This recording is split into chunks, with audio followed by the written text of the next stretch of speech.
Be here. Welcome in. Hello, replay gang. I've got some good topics tonight. How's everybody doing? Thank you for waiting. I had to go grab some water and just make sure that I don't need to take a bathroom break during the show. But I'm here. I have our topics written down. See, I have a big jug of water.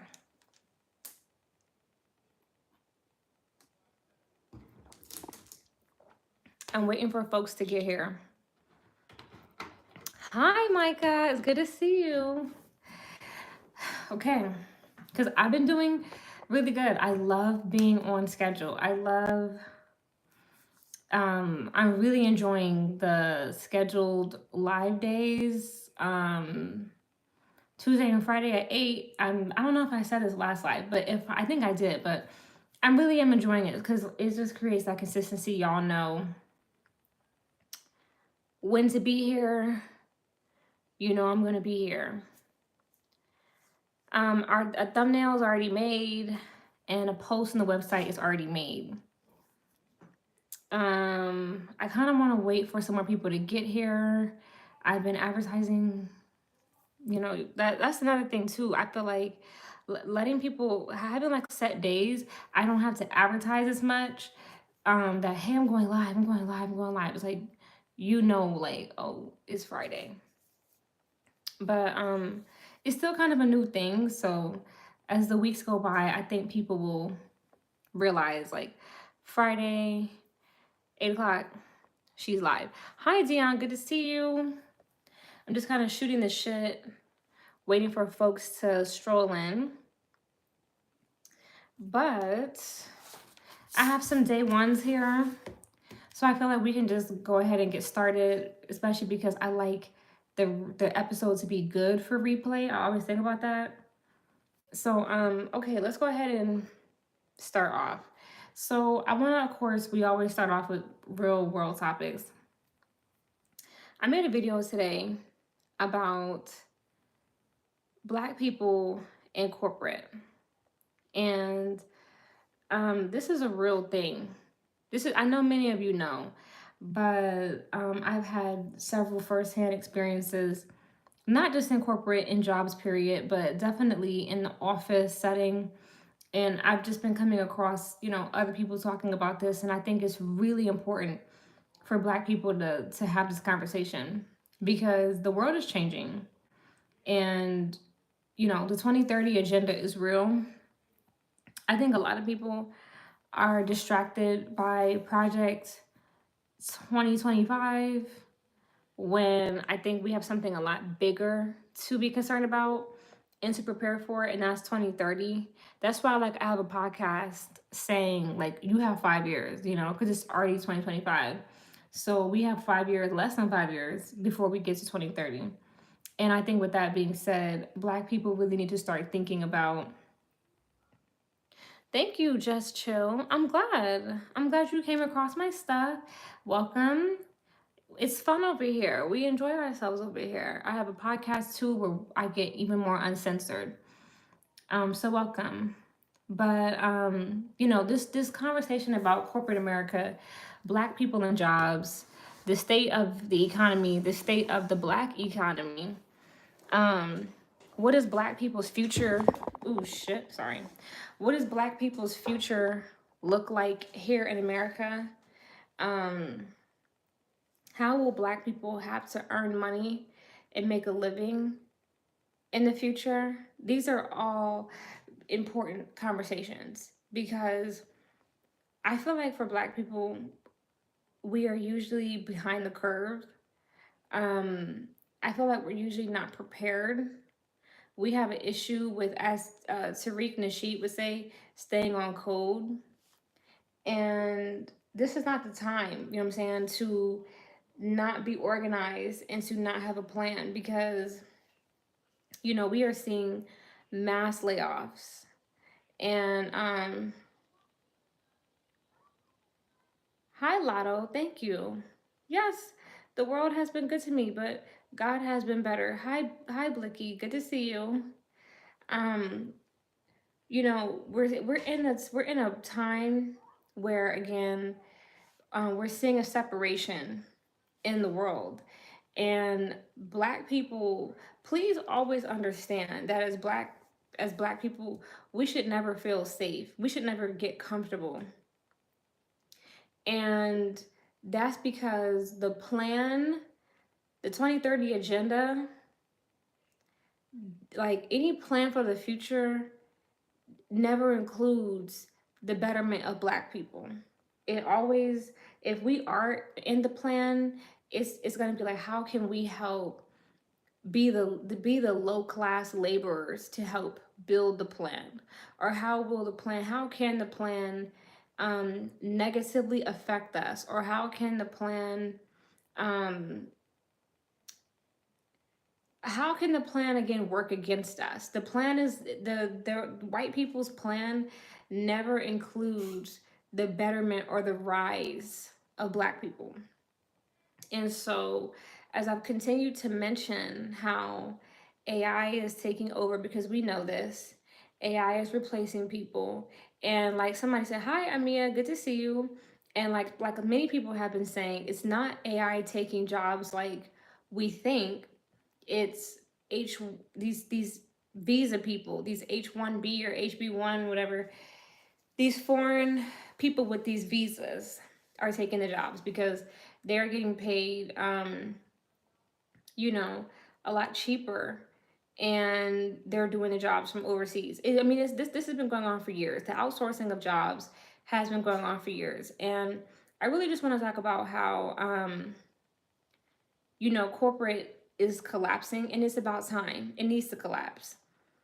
This country, this whole world, is run off of dysfunction. The world is not meant to work properly. The world is not meant to um, function in a way that's most efficient. It's meant to be chaotic. We live in Satan's world. So, hi, Dennis. Good to see you. Welcome in. I think you'll like it here. The world is meant to be dysfunctional. And I know, like, one of the people I follow, she's in law school. Her name is Shay. And she was even talking about, again, you see the most layoffs with people in corporate, and it's because they don't really add much value. They don't really do anything. Like, the whole thing is an illusion. You know what I mean? The people at the bottom, you know, do the most work. People who work construction, the people who work retail, the people who work food service, Lord knows, anybody that works in a restaurant, in a hotel, anything pertaining to hospitality and tourism, they work very hard. But they don't get paid their real worth, or they don't really get paid by their economic output. But people who sit in an office all day in corporate, they're the ones who get paid more. So one thing I want to talk about is, and somebody mentioned this, um, let's connect this idea of corporate. Now, when I was still doing videos with Taylor DeClue, I was talking to her at the time about, like, yo, because you guys know I used to work in accounting. And for a moment, for like 6 months, I worked for the government, and I fucking hated it. And I was saying, like, I'm so sick of this. And she was saying the root word of corporate is like corpse, corp, like body, dead.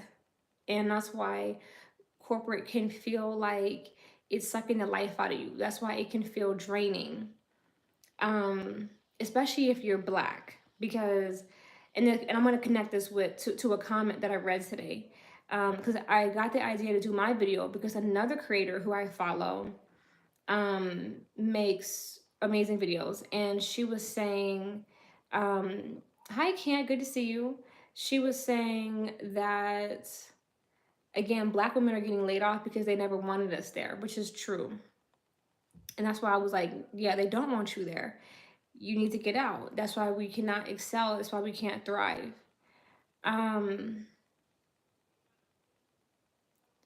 Okay, so what I'm saying is this. Oh, I saw a comment on her video, and the comment said, Black people don't thrive in corporate because corporate is like, it reminds white people of the caves that they used to live in. Like they're saying black people are people of the sun. So we are meant to be in the sun, or we are meant to, like be like outside, like, and not necessarily like field workers, but it's just like, again, one thing I didn't like about being in an office, and many people don't like, even white people, a lot of white people don't like it, is you go into these cubicles, there's all this fluorescent lighting, and everything is like gray, it's just like a drab, it's this very thank you, Kent. It's this very like drab energy. And that's what I didn't like about corporate is, yes, the energy is very, yes, that's true, Dennis. It was very dry and drab. And yes, what the main thing I don't like about corporate is sitting down all day. That to me is so bad for your health. Sitting down all day and staring at a screen, that is terrible for your health. Terrible. Just on like a basic level, not even getting into all of the politics and the people, like fuck them people, the on a very basic level, sitting down for that many hours a day and staring at a screen is terrible for your health. I always felt that way. Now I do like a job where I can like move around, and I'm a busybody, I'm active, right? Hey, Miss Deja, good to see you. Um, yes, corporate is about extracting your life force. Yes, they do have computer desks where you can stand while working, but you got to be in a position to be able to get that kind of desk, because not like, depending on your level in the office, your setup may not support getting a stand up desk. Um, so yeah, I don't think corporate is very healthy. But when the person made that comment and they said that white people like corporate because it reminds them of them living in caves, I was like, that is so true. Because, I think of the show Severance, which I've talked about on here. And I thought Severance was a great show because it did really talk about a lot of work culture. Of course, they had a lot of dirty underground shit going on. And, um, again, like, the job was like draining them, sucking their life force. So these corporate environment, people were saying that the workers didn't get to see the sun, and that's not good for you. You need windows and you need sunlight. Like, I watched Tasha K, and like Tasha K talks about like being vitamin D deficient, and again, vitamin D comes from the sun. So you need sunlight, especially if you are a melanated being. And this kind of goes back to, my videos about non-melanated beings and people who have like this icy white hair, icy white skin, icy blue eyes.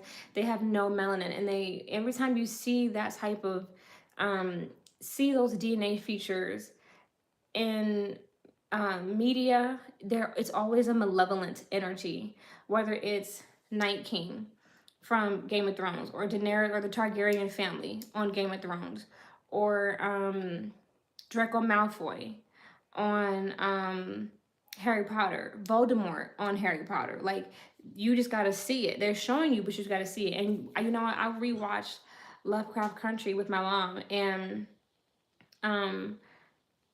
yes, Ice Queen from Narnia. When I rewatched Lovecraft Country, we also saw Christina, who was like, again, she was like a villain. You know what I mean? Not a good character.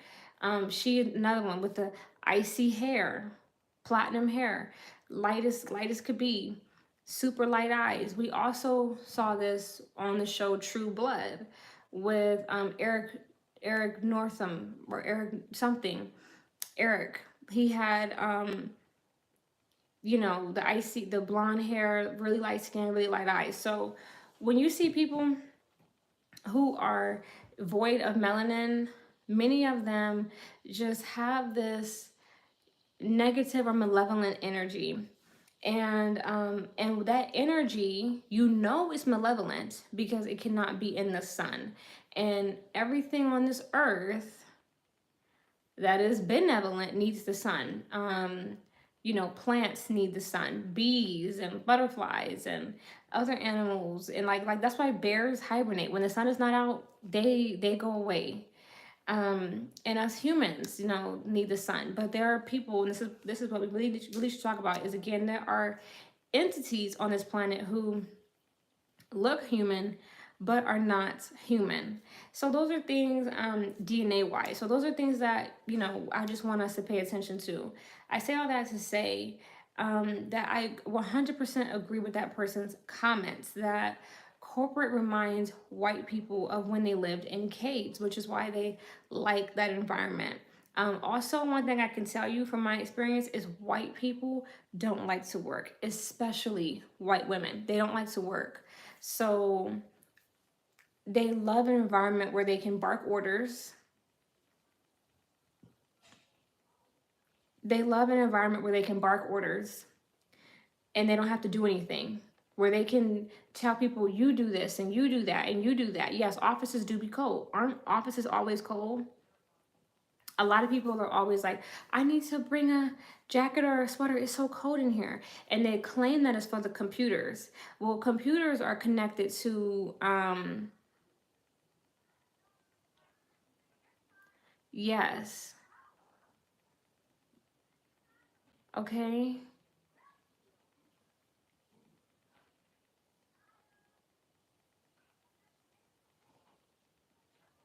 That's what we should be doing. But I'm going to get into that, Dennis. I'm sorry, you guys. I'm just reading the comments. So, yes, corporate offices typically are always cold. But that reminds, again, oh, excuse me. They were saying that they always say, oh, it's because of the computers. It's because of the computers. That is true to an extent. But even if you think about it, computers was technology, black goo, technology given by fallen angels. You know what I mean? So think about that too. Um, what I want to say is this: white people don't like to work, and white women like to sit on their ass all day and have other people do the work. Um, One thing I also wanted to say too is when white people don't like to work, white people, their version of work is meetings. And this is what I, you know, people say, what are they doing in those meetings? They're scheming. White people don't work, they scheme, they plot. They come together and they come up with a demonic plan as to how they're going to get other people to do their dirty work. How can they get other people to do their bidding? How can they use other people as tools? They're not a species of people. Um that's not a group of people that um believes in actually doing physical labor and implementing things. And this is why the jobs that do the least amount of work get paid the most, because it is done by white. Can I have a moderator please handle this guy? Um, so white people, that's why they pay again the least amount of work gets paid the most, because white people think that thinking is a job. So they don't think that actually like doing work is a job. And I've seen this firsthand. So when I was at my first accounting job, I noticed that I was working for a home builder, and um, most of the construction managers were white, and then the guys like the laborers, the actual construction workers were okay, you're tripping, bro. I don't even know how you got into this live. I wonder, I can report this person. Okay, I reported them, you guys, because they're like, it's hate speech. But anywho, I don't even know. That's how you know they're a bot, because it's just like, how did this person even, if they're racist, how did they even find my channel and pop up during this part of the show. It's a bot. Um, so I noticed that the construction workers were like all Latino, and I just noticed that like white people will do this thing where somehow, some way, they are always in a managerial position. And then again, the people underneath them who do the actual work are always minority people. And so thank you, LP8. So this is like this white ideology. And we saw this during slavery as well. And that is, we still see it today. Where again, white people are in charge. What do? Nothing except bark orders. They do nothing. They sit on the porch all day, they drink whiskey, they drink sweet tea, and they watch minorities work, and they bark orders, and they bitch, and they complain, and they moan. And then they need to be helped hand and foot. Oh, grab this and grab that and do this and do that. They have a million little tasks that need to get done while they sit there in the rocking chair and drink sweet tea and whiskey. This is white behavior. And I just wanted to point this out because I've really seen it. And it's because I think of the white species, to be honest with you, like parasites. Um, they don't add much value, but they take, they extract. And again, the reason why they have not, I also mentioned this parasite analogy because white people need melanated beings, which is why they do not get rid of melanated beings. They want to control the population of melanated beings, but they would never get rid of melanated beings because they feed off of melanated beings. Now I want to take that a step further, excuse me. I want to take that a step further. When I did my video earlier, I was saying, because we're talking about spiritual warfare here, I was saying that, sorry, you guys, thank y'all. I put them in timeout. I was saying that I have been at several jobs where I feel like there's a cult. And people have been talking about this. This has been a huge conversation on TikTok about how like these jobs are cults. And they are very culty because it's like if you're not in with the grain or if you don't fit in, it's a problem. And if you speak the truth, it's always an issue, right?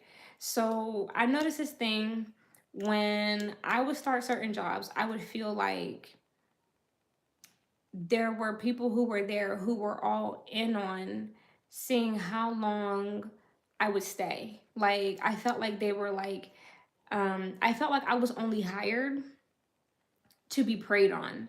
And because we live in a world of very sadistic and masochistic people, and Satan has a very sadistic energy where he derives pleasure from inflicting pain. And I do believe that white people or non-melanated beings are satanic and demonic in nature. I just do. I don't trust white people. And so I think that they do hire black people for sadistic purposes. And then somebody else said that people have also been talking about how job interviews and jobs are humiliation rituals. And that comes along with cult activities. To join any cult or any gang or any secret society, anything like that, you have to degrade yourself as as a fee to entry, right? And so when it comes to these corporate jobs, when we start seeing people like, oh, you got to do 3 rounds of interviews, 5 rounds of interviews, that's humiliation. It's a test to see how desperate you are. People have also said this whole thing of like, don't come to work wearing designer clothes. Don't come to work wearing anything luxurious. Don't drive to work with your luxury car. Don't tell your job you got a new apartment. Don't tell your job you bought a new house. Like, don't tell people at your job, or don't let them know how much money you have, or you're going on vacation, you know what I'm saying, or anywhere nice, or just having nice things. Why don't they want you to have nice things? Because they need to know that you are desperate. And it's the same thing with people were talking about when you have kids, jobs like you more because they know that you need to feed your kids and that you're less likely to quit because you have kids to feed. And so they like people again. They don't want to see you basically young, attractive, no kids, um, single, or in a happy relationship. They like when you are um, got several kids, a baby daddy, or in, you know, a mid-ass marriage where you and your spouse need this job. Maybe your spouse is a bum ass nigga and you're the woman in the breadwinner and you have a kid and your kid and your household really depends on you, which is the opposite of how it should go. They like,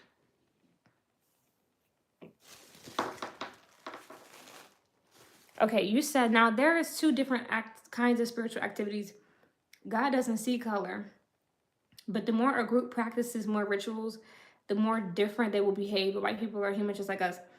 Not all of them. I just don't believe that, because of the level of spiritual warfare that white people have inflicted on this planet. You have to understand, white people have gone to several different continents and colonized, and this has created mind control. And it's everywhere. It's in the Latin and South American community. It's in Europe. It's in Asia. It's in Southeast Asia. You know, India, America, it's everywhere. It's in Africa. The whole world has been mind controlled into believing that light skin is better when light skin cannot sustain the sun. So how is it better? You know what I mean? Um, So this is why I'm saying I do believe after enough studying, and God didn't give power to, I don't know, okay, when you're speaking about Jews, are you speaking about Jews or Jewish? Because there's a difference. God did not give power to the Jewish. He did not. They are of the synagogue of Satan. So I just want to stand on this 10 toes down because I really mean it. I've done a lot of studying and paying attention and reading and just again just watching and observing, and I've lived enough experiences to understand that people who do not have melanin are demonic. We're going to talk about Cardi later, DJ. We're going to talk about Cardi B later. She's a non-fucking factor right now, her and her shitty ass music. And if you want to talk about her right now, why aren't you streaming her? If you're a Cardi B fan, you should be running up her numbers right now, not on my chat as a person that doesn't fucking like her. I keep telling y'all that. I made a video today on Instagram saying that y'all have a bad habit of, I'm then fine. I don't care. I might be racist. You know what I mean? Here's the thing. I don't like demonic energy. I don't like demonic people. I don't stand for that. This is why I told you guys earlier, there are certain things I don't stand for. People who like liars, people who steal ideas, who are not original. I don't stand for that. But anywho, because I'm trying to talk here. People who do not have melanin have a demonic energy because they are against the nature of this planet. We have the sun because we need the sun.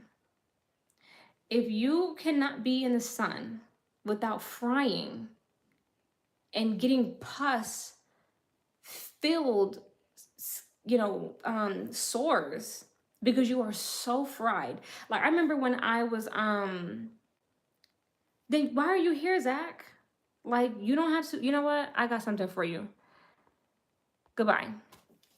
So when I was a child, I was in elementary school. I had went to the nurse's office and I had seen bad sunburn.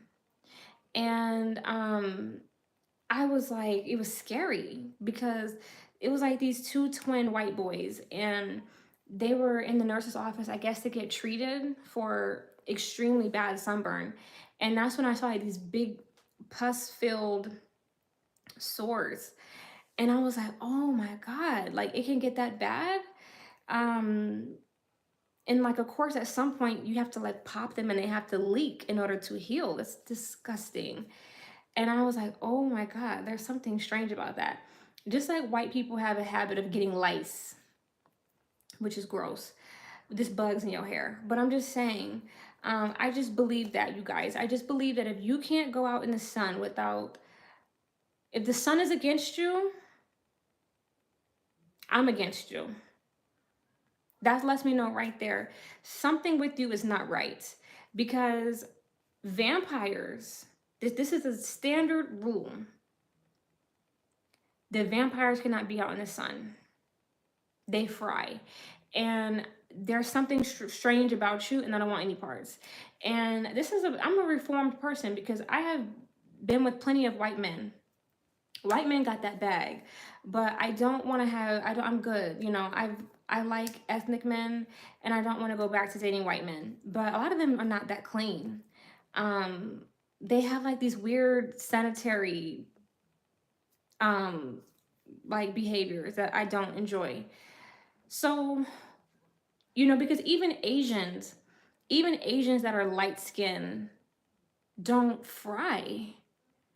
You don't hear about them getting bad sunburn and like frying. Many of them don't like the sun too much because they say the sun is damaging, but you don't hear Asians sunburn and frying and sores and all of that. You don't hear that too much. So, yeah, showering with just your hands and washing just your, like they just are strange with how they even keep themselves clean. But I say all that to say, you guys, I already told you from my research. Don't you notice how, what I'm saying, I'm making the connection between fallen angels, many of who reside in the water, and water species typically are um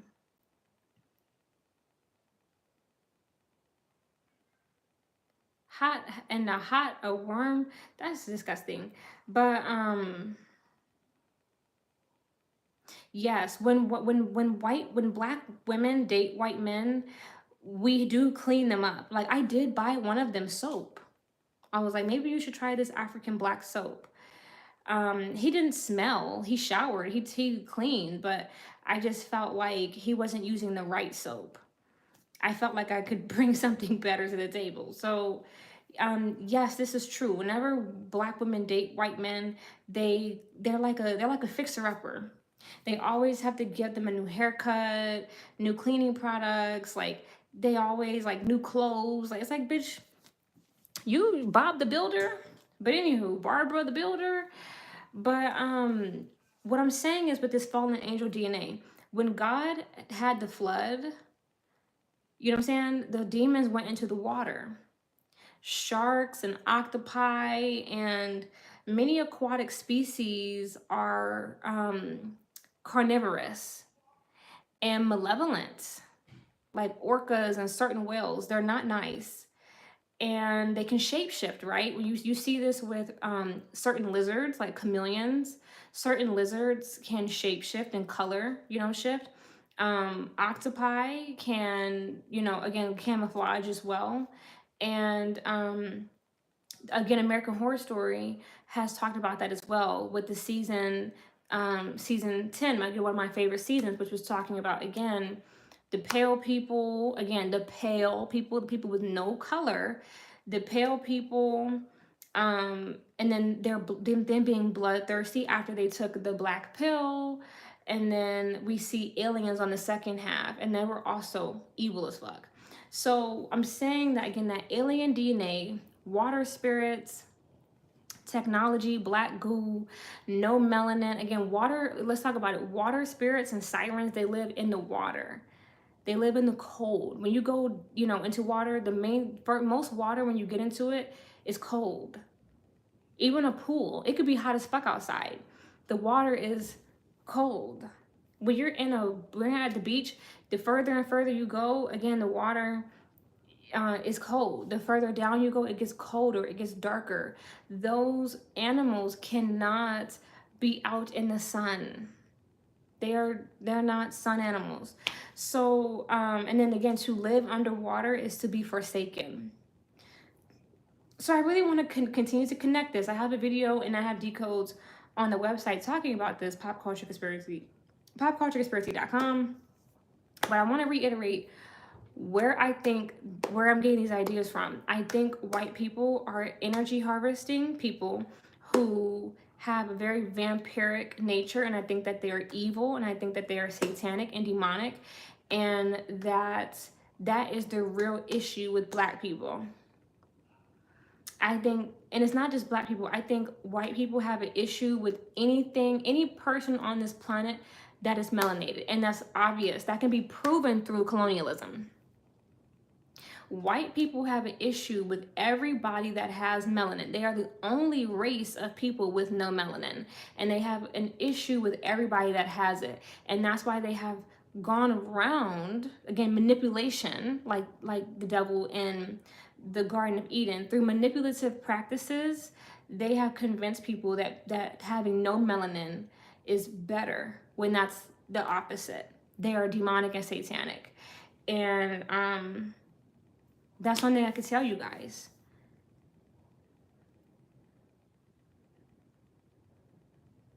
Oh yes, thank you, Timmy. I pray every day. God has really woken me up to a lot. So yes, I think, all that being said, corporate America is feeding off of your energy.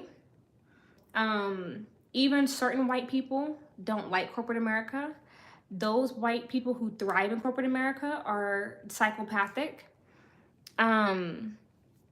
Yes, they do harvest. Again, they're carnivorous, or cannibalistic in nature. They harvest black people's blood, our hair, our body parts. The movie Get Out talks about organ harvesting and melanin harvesting. This is why many of them still have sex with black people and go out of their way. I told you guys this with Whoa Vicky. Whoa Vicky made the call. Oh, a black man, please impregnate me, because they're extracting melanin.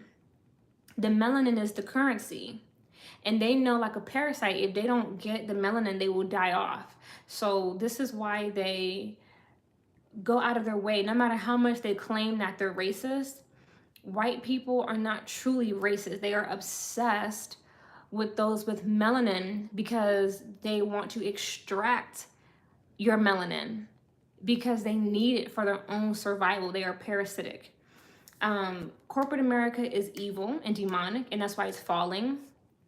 White people don't like to work. They think that they're above working, and they use melanated beings to do their bidding. And that's why when you are a melanated person and you go to corporate America, it truly does affect your health. It truly does. And it's a quick way to die. It extracts energy from you, and you're never gonna get acknowledged properly, promoted properly, rewarded properly, because you are not melanated and that space is not for you. Thank you. Thank you, Mesopotamia. The space is not for you. If you are a melanated being, corporate America is not for you. And you're gonna always have trouble, and you're gonna always have obstacles and feel frustration as long as you stay in an environment that is not conducive to your very basic well-being.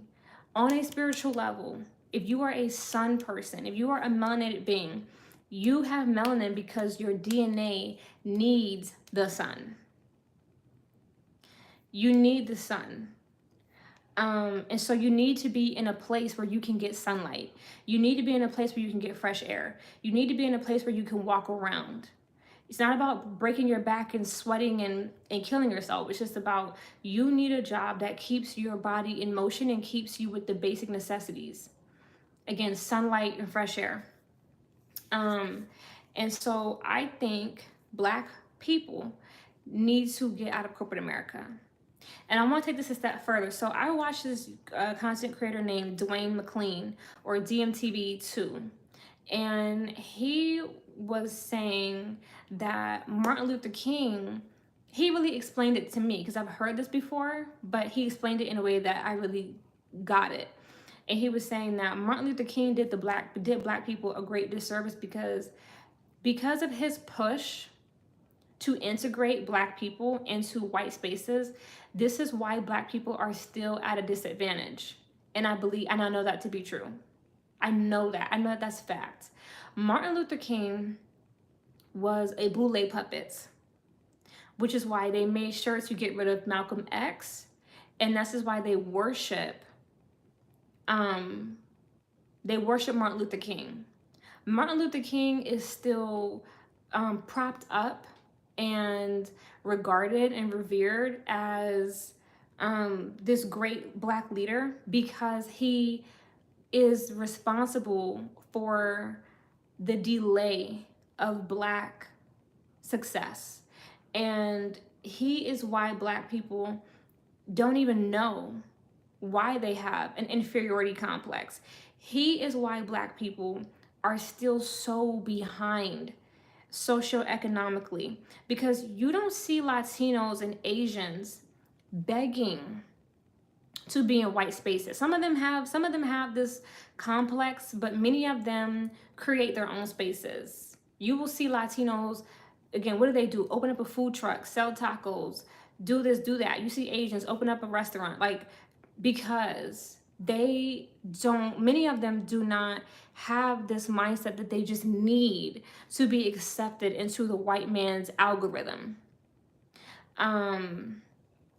I want to say something else. You see that a lot though with the Indian people, Southeast Asians. They have this very deep inferiority complex, and many of them yearn for white acceptance and to be affiliated with white people, or to have some kind of proximity, or to be adjacent to white people.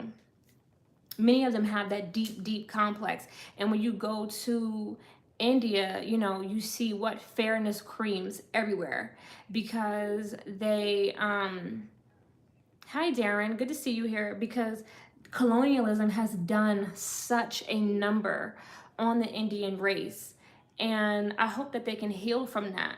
But a lot of Indian people don't even know why they don't like black people. They're just engineered and programmed through media propaganda to dislike black people. They don't know really why they do. And many of them, again, they just feel like melanated being. They hate the melanated being. And this is mind control programming. Mind control programming doesn't always have to be, again, MK Ultra or satanic ritual abuse. It's just done through, again, teaching somebody at a young age what to believe and what's true. You know what I'm saying? It's creating a schema of what they should believe, and then that changes their brain chemistry, and their whole mind believes particular things. And then when they see black people in the media, that those media images reaffirm the beliefs that they were taught. And so it can take for a lifetime to repair this. But I just want to talk about this because with Martin Luther King, his whole agenda, now that I'm aware, Martin Luther King's whole agenda, or his, was to, again, really keep the black race from thriving. He was used as a puppet to keep us from thriving, because black people don't need white people. They need us. We don't need them to give us jobs. We don't need them to acknowledge us, validate us, again, employ us. We don't need them to do these things. But we have an issue. Yes, I do. Amjad or Amhad. I do like to travel. They have us believing though, like, oh, go to our schools, get taught our education, believe in our medicine, believe in our science, believe in our ideology. And many of us have eaten that up hook, line, and sinker because we want to be accepted. So what we need to do as we move forward, because many black people are talking about, again, breaking generational curses, generational wealth, black excellence, and all these things. And as we move into an era where AI is going to continue to keep people unemployed or underemployed, black people need to take their power back. And we take that back through divesting from whiteness. Period. Thank you. Thank you, I'm hot. I think it's I'm hot. Thank you. That's how we take our power back. It's through divesting. Now, I want to talk about this. Lovecraft Country wants to sell you the idea that we need to take our power is in our magic, is in doing, spells and incantations. That is how we ended up in slavery in the first place. It doesn't take doing incantations and doing spells and doing candles to get your power back. It just takes you taking your energy back. Not giving white people your energy, not giving white people your time, not giving them your thought, not giving them your money, not giving them your business, not giving them your community, not giving them your friendship, not giving them your relationship. This is how we take our power back. Now, many Black men have been psyoped into wanting to be with white women, and for those who want to be with them, let them do what they want to do, because they cannot be saved. Not everyone can be saved. Not everyone wants to be saved. But for those of us who want to be saved, we need to take our energy back. And how do we do that? Starting our own businesses and employing our own people. If we see that the Indians and the Asians and the Latinos are doing it, then we can do it too. We have to stop working against each other. We have to stop self-sabotaging ourselves.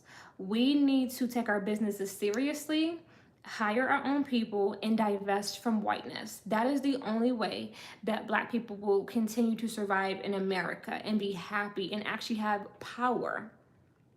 Because we have power, but we're giving it away, which is how corporations, again, that are run by white demons. I'm not even kidding. Because let's talk about it again. The CEOs of these organizations are demonic.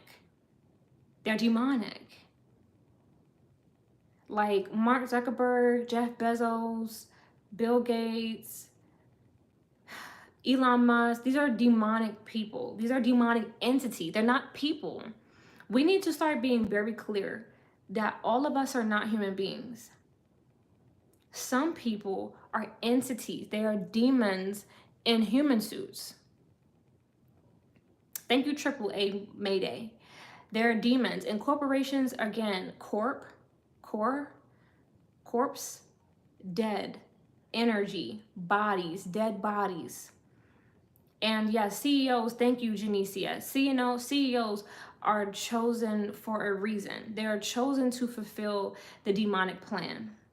Corporations are run by demonic entities, and you will not make it if you are not of demonic bloodline. This is why people like Clive Davis and Leora Cohen and Harvey Weinstein, and the list goes on and on and on, of record label execs and people in government and stuff like that. They sit at the top because they are demonic entities. They serve Satan. They are a part of Satan's army. And so when yes, the economic collapse is happening, and I'm trying to tell us how to win. So what I'm saying is, if you have no desire to end up turning into a demon or to mix DNA with a demon via a child, then you need to be deciding how you're going to exit the demonic system. And the best way to do that is to leave corporate alone.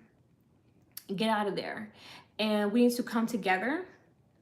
Like you see it with Latinos all the time. They will work a low-paying job, but it'll be like 10 of them working like a lower-paying job, and they will all put their money together and they'll own a place, and then they'll all work at that place. We see it. And I know that many of us have family trauma and stuff like that. I get it.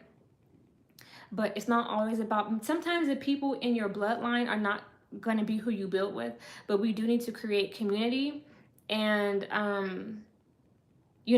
get with each other and build. That's the only thing that we can do. And if we don't do that, we will continuously be behind. Oh, assalamu alaikum, Ahmad. So I just feel like, again, corporate America is collapsing because most people who are in corporate America don't do anything all day. They sit around all day and they do nothing. I don't like doing that. That's why I left my last job, because I felt like I'm here most of my day doing nothing, looking for work. My supervisor told me, she was like, you need to work slower.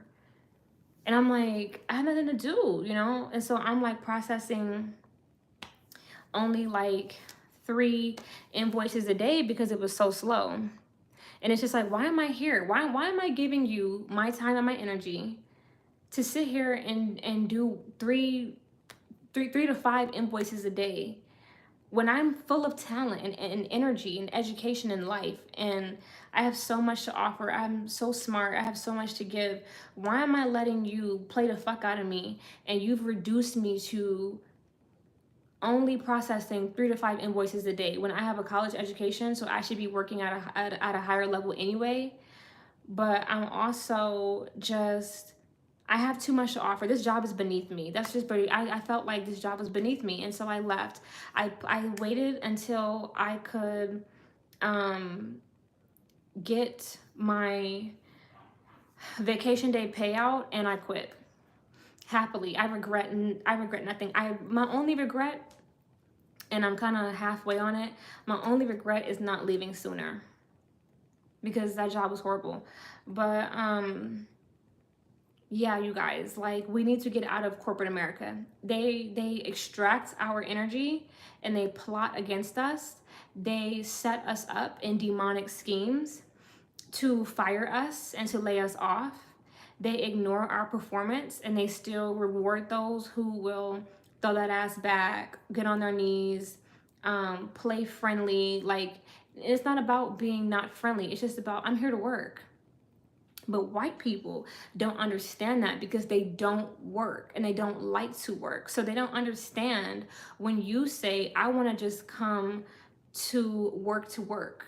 They don't understand that because white people go to work to scheme. They go to work to plot. This is what they do. So when you see these CEOs and everybody in management coming together and, you know, talking in closed door meetings all day, and they're like doing this and that, and it's like, what the fuck are they doing all day? They're plotting and they're scheming against you. They're plotting and they're scheming. And these corporations do prey on Black people. They do hire them just to abuse them, extract their energy, and then let them go, or just to traumatize them and compromise your energy fields. Your chakra system is real. Jobs will hire you just to abuse you. Just to abuse you. Okay, so that conversation has lasted way longer than I planned, but I really wanted to go in depth about corporate America and why I think that it is crucial to Black people's well-being and their health to leave not only corporate America, but to divest from whiteness. Period.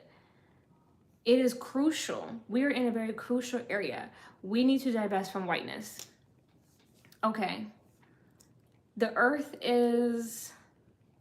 Racism never ended. It never will end. Racism will never end because white people... Racism will never end because Satan needs racism. Racism is a part of his scheme. So he needs racism. It's a tool that he uses to divide people. So racism will never end. Hence the black and white chessboard. Again, the non-melanated against the melanated. Peep that.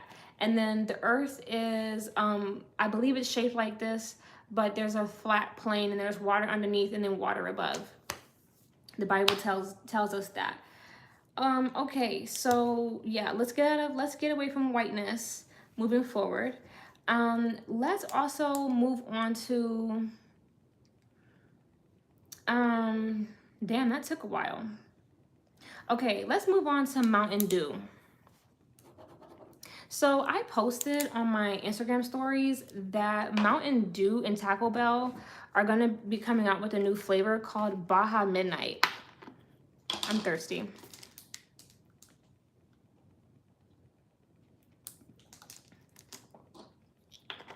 And somebody, well, not just somebody, many people commented and they were saying that they think a blackout is coming. And I was like, damn, I believe that. Because if y'all remember, didn't Mountain Dew have Maui Blast or something? They had like a drink that was, I think it was pineapple flavor, but it was like Maui Blast or Maui something. And the next thing you know, they had the fires in Hawaii. So people have started to notice a correlation between Mountain Dew drinks and disaster. You guys, summer is winding down, and y'all know how these people, I don't know, kinder. Is this the normal black chat? What do you mean? I don't know what you're asking. Um Baja Blast. Huh? Okay. Um People have noticed again disaster. What I'm saying is the summer is ending and we're moving into the fall. And right, they had to tell you, right? Now Taco Bell is highly demonic too. All fast food is.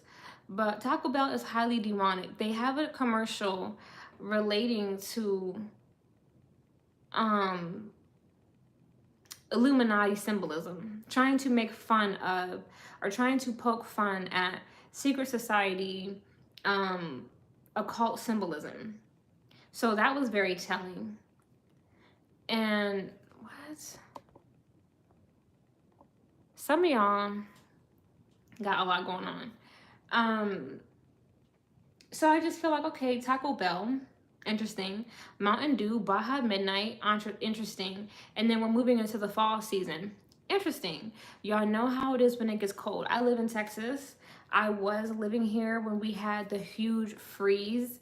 And, again, we had blackouts and power went out and the electric grid and stuff like that. And think about it like this, too. We have more electric cars on the road than ever before. Everything now is electric. Everything now is just AI. And people are talking about, again, AI is, how AI is ruining the water supply. And, again, all of this using all of this electricity is not good for the environment. Okay.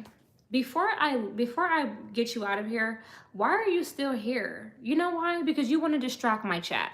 You have to go. You have to go. You're still talking about a bum bitch being the queen of rap. Why are you still in my chat? You have stuck around and heard me talk about corporate America for an hour. You're still talking about Cardi B. You're not on subject. Like, I don't know why you're in my chat. Like, just go. People like that are so weird. Like, I know they have nothing going for them. So I do believe that another blackout is coming. Now, I wanted to also add that, and I have been talking about this, the creation of smart cities. We are seeing smart cities being built, or many of us believe that, again, some of the weather issues, like some of the floods and some of the fires, have been orchestrated on purpose to turn California or certain cities in California, maybe certain cities in North Carolina, maybe some parts of Hawaii, maybe all of Hawaii into smart cities. That's great, Amhad. So, that's the theory. We haven't seen it yet, but again, the 2030 agenda is real. So I just want to say, maybe let's look out for that. Maybe let's look out for if any blackouts or any loss of power happens this fall or this winter, because the Baja Midnight is really interesting. So just be aware of that. What else I want to talk about? I also do believe that another, and I feel like Bill Gates has been talking about this, another like C19 or another flu or another sickness is coming, because I did post in my community post that, interesting, Dennis. What city? DC? But I did make a community post about how like there's a new contagious disease going around. They have rabbits that are getting like some kind of virus where they're growing horns out of their face. It's a lot going on. So I definitely feel like another big pandemic is coming, or another epidemic is coming, But again, we're moving into, y'all need to be very careful right now. That's what I want to say. I want to say, look, stay extremely woke.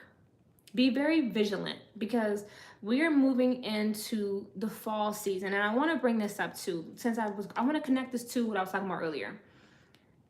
I already told you, right, that there are people there are entities who are demonic. They thrive in the colder months. Let's talk about this too.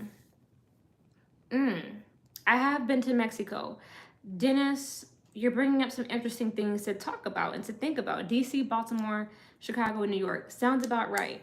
And yes, it does give pyramid vibes. Thank you for that information. Okay, right. So let's talk about Jason months. People say that they notice.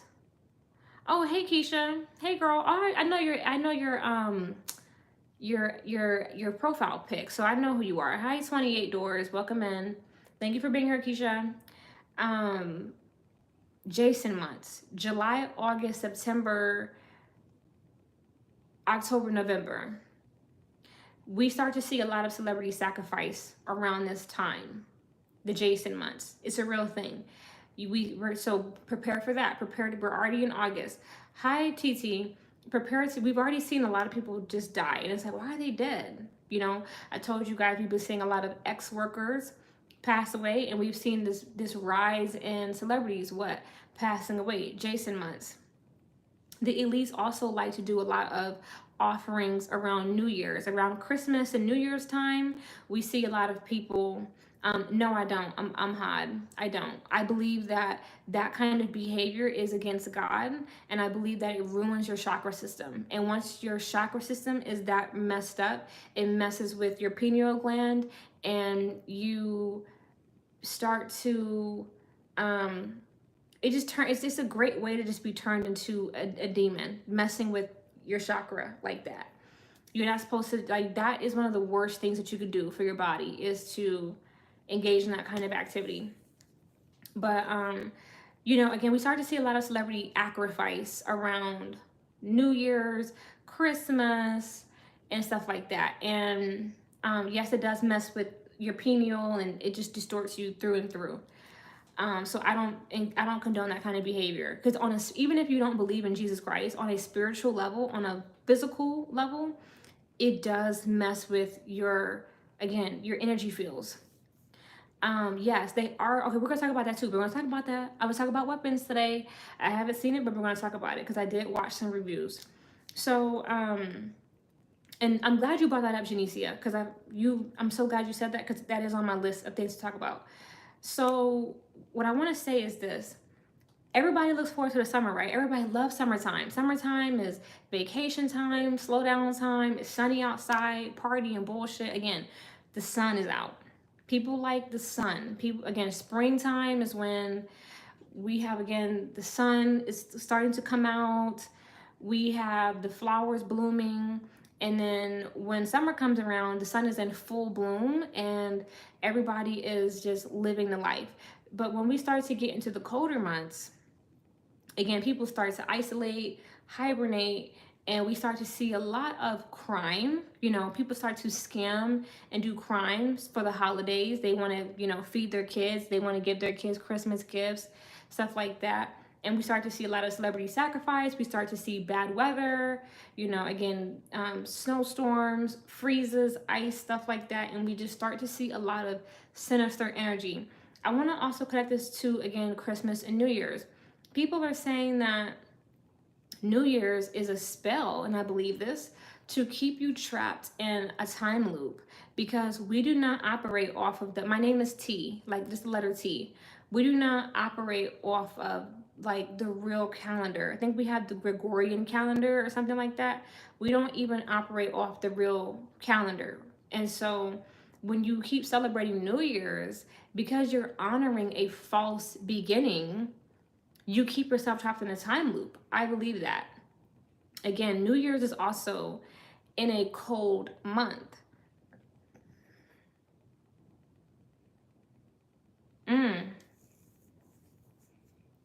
Wow, Keisha, you just shared some very intimate stuff. I appreciate you feeling comfortable enough to say that.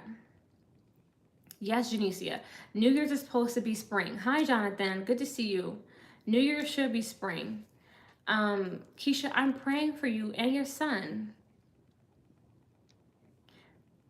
Yes, Ethiopians have the full version of the Bible and they operate off of the real calendar. They're one of the original people. In the Bible, Solomon and the Queen of Sheba, whose real name was Makeda, Queen of Sheba is she ran again Queen of Sheba. So Sheba was Ethiopia. Just like I think Moses was married to an Ethiopian or an Eritrean. He's married to an East African.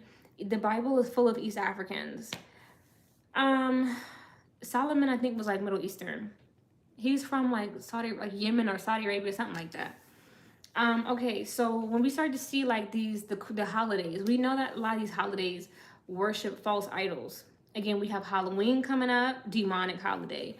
We have Thanksgiving coming up, worship of the slaughter of Native Americans. We have Christmas coming up, the worship of Krampus. We have New Year's coming up, again honoring a false. It's clearly wrong, Amhad. I don't support that. Thank you, Dion. We have New Year's coming up, again, the honoring of a false calendar. So when we start to get into these colder months, I feel like the demons can really come out and thrive. That's just how I feel. I feel like the demons can come out and thrive in the colder months because the demons like it cold. They are not of the sun. They are not of God. So they can really act a fool when it gets cold and dark. It gets darker earlier. And then we also have to go under this time spell, we're gonna do daylight savings time. There's no need to do daylight savings time. There's no need. We do not need daylight savings time. And that's also a mental mind trick. And then when it starts to get darker earlier and again cold and stuff like that, we just start to see again demons come out. This is also referenced in Donald Glover's Atlanta season 2 Robin season.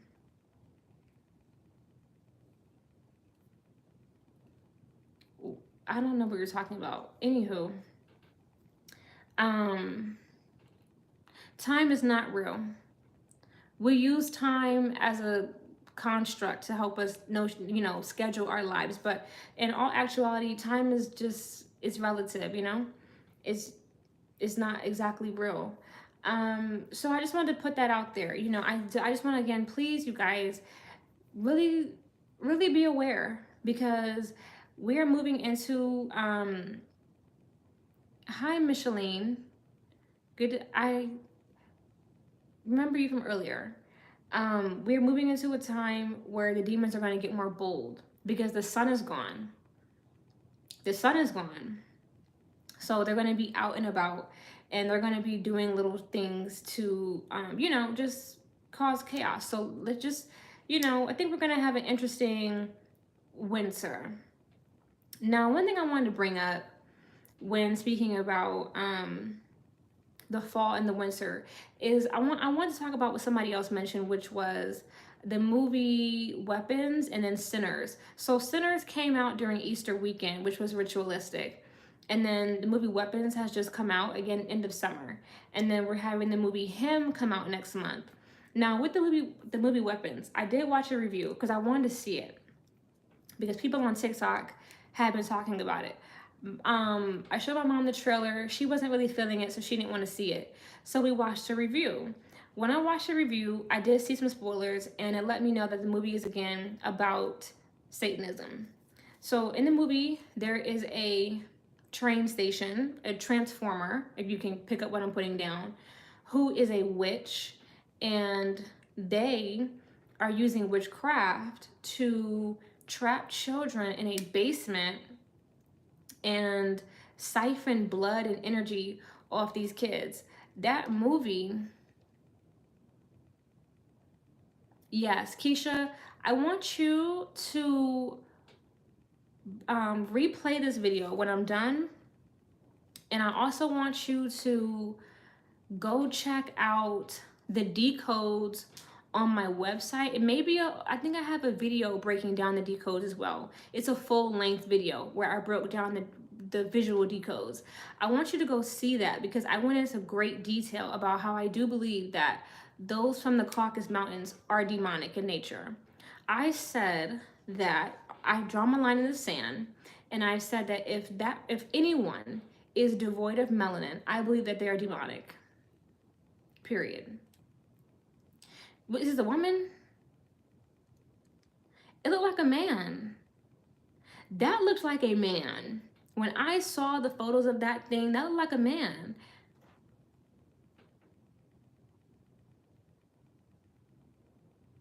I'm sorry, Zay. That looks like a man. And I'm going to stand 10 toes down. I think Sha'Carri is a man. I just do. They don't have gender. But you know what? Demons don't believe in gender. They believe in abomination. Demons follow, because I did not know, TT. I did not know. It took me years of studying. Thank you, Dion, to start to put the pieces together. And realize, you know what? There's something strange here. Demons worship the Baphomet, which is a train station. It's a chick with a stick, and that stick is sometimes called him. In the show, in the cartoon Powerpuff Girls, there's a character on that show that's the devil, and that character's name is him. And him has lobster claws, again alluding to water spirits and aquatic animals. And it's a train station. And in the movie Weapons, again, we see how, again, no matter what the gender of that thing is, that witch character is siphoning the energy of children for their own, well-being, for their life force. They need to use the energy of children. And so, again, another film that is being very blatant that there is a connection between witches and the desire for young people's life essence, period. And then in the movie Him is coming out, that's going to be talking about, again, sacrifice, blood sacrifice in professional sports. So there have been 3 movies so far this year that I can recall that have all talked about, again, blood, vampirism, magic, spell work, and the occult. As time continues to go on, we are going to see more and more TV shows and more music and more movies all talking about the same thing. And if you pay attention in Hollywood, most movies are about the same thing. It's all talking about, oh, really? Oh, yes, that's true. That's so true, Janicia. Conjuring, another Conjuring movie. And then I already talked to you guys about the Annabelle doll, that got free. So there have been a lot of, again, movies and music and TV shows that have been becoming more and more bold with showing people exactly what's going on. Because a lot of movies in the past still talk about what I was saying earlier, was like Egyptian creation myth, or like fallen angel creation myth, Satan's creation myth. They talk about that, or they talk about, fallen angels, how the angels fell. But now we're getting into, again, occultism, so just be on the watch out for that. Let me know if y'all have seen Weapons and if you like the movie. Is getting mixed reviews. Okay, I want to move on to, we're having a long show tonight. I want to move on to teleportation.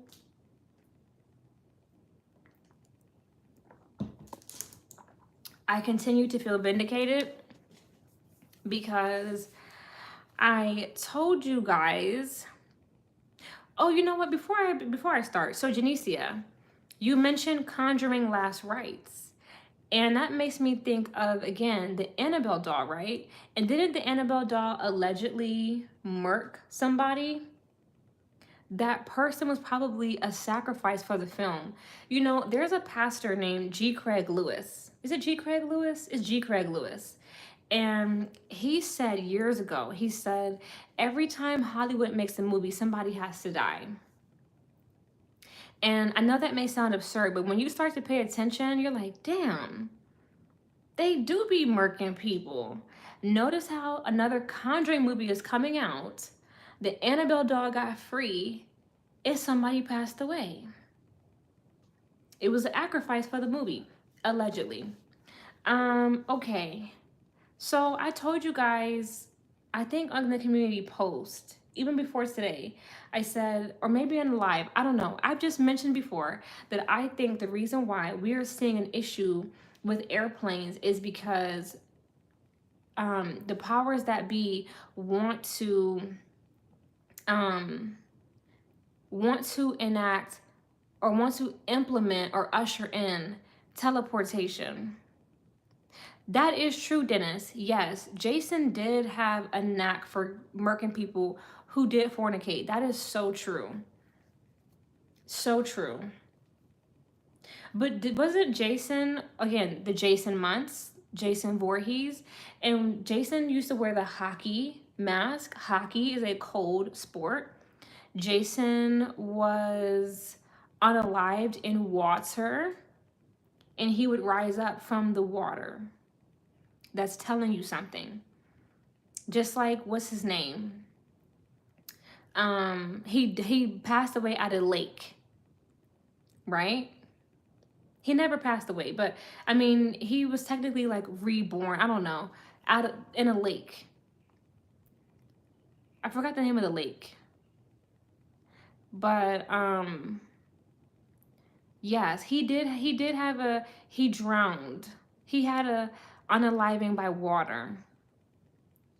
So he was that type of entity. But notice how Camp Crystal Lake, thank you. And Jason, when he drowned in Rose, he was not the same. He's clearly, again, demonically possessed. That movie is very blasphemous if you think about it. But he did used to, people were always having sex and he would always show up and unalive them. There's something more to that. Okay. Teleportation. I told you guys they want to implement you teleporting. I told you that I believe that this is true because the show The Simpsons talks about it. The Simpsons has an episode, I think Bart to the Future, where we can see airplanes versus teleportation. Teleportation is the new luxury thing to do, and taking an airplane is the old school, dangerous, ghetto, broke thing to do. They were feeding people dog food on the plane. Hey, what's up, freshman? No, you good? Lake Lanier. Lake Lanier is full of water spirits. That's the only thing I can say. I was talking about Camp Crystal Lake because I was talking about Jason Voorhees, but Lake Lanier, it's just a lake taken over by demons. I mean, that's one thing I can tell you guys. There's nothing more to it. It's either you believe it or you don't. But anywho, when we saw the episode with the planes on, I think, Bart to the Future, the planes were very raggedy and they were very dangerous to ride on. So they're showing you this. With Spirit Airlines, going bankrupt. Don't you find it also pretty interesting how their name is Spirit and they're going bankrupt? Interesting. But they're dying, and I did come across some news on Instagram today about Microsoft owning the patent to teleportation. So again, I do believe that Bill Gates is behind why there have been so many plane crashes. I do. I believe that he is. Also, China is light years ahead with the implementation of AI. They are requiring, really? That's interesting.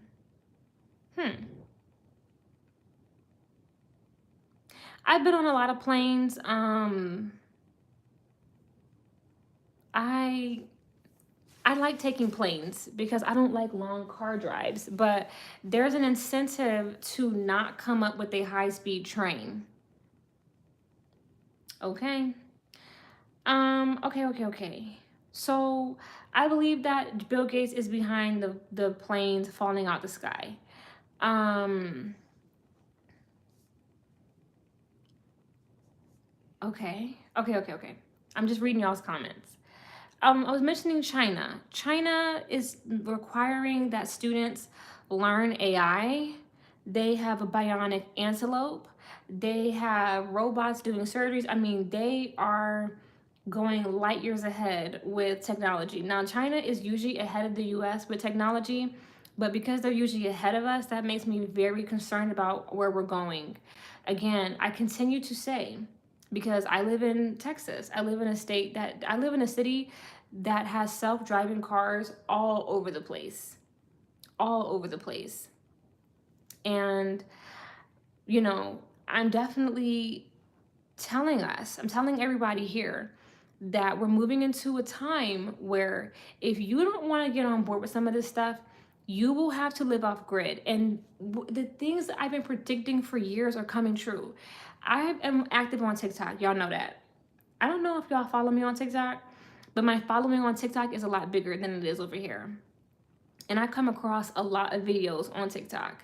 And I have been seeing people, again, living in the woods, living in RVs. This is happening because, again, with the job market, with the collapse of the job market. The collapse, first of all, again, I used to work retail. I used to work luxury retail. I used to work at Nordstrom. And even as a consumer, I'm a shopper. And when I shop sometimes, I just wonder, why are all these people here? The way I've been saying this for years, retail is a very archaic industry.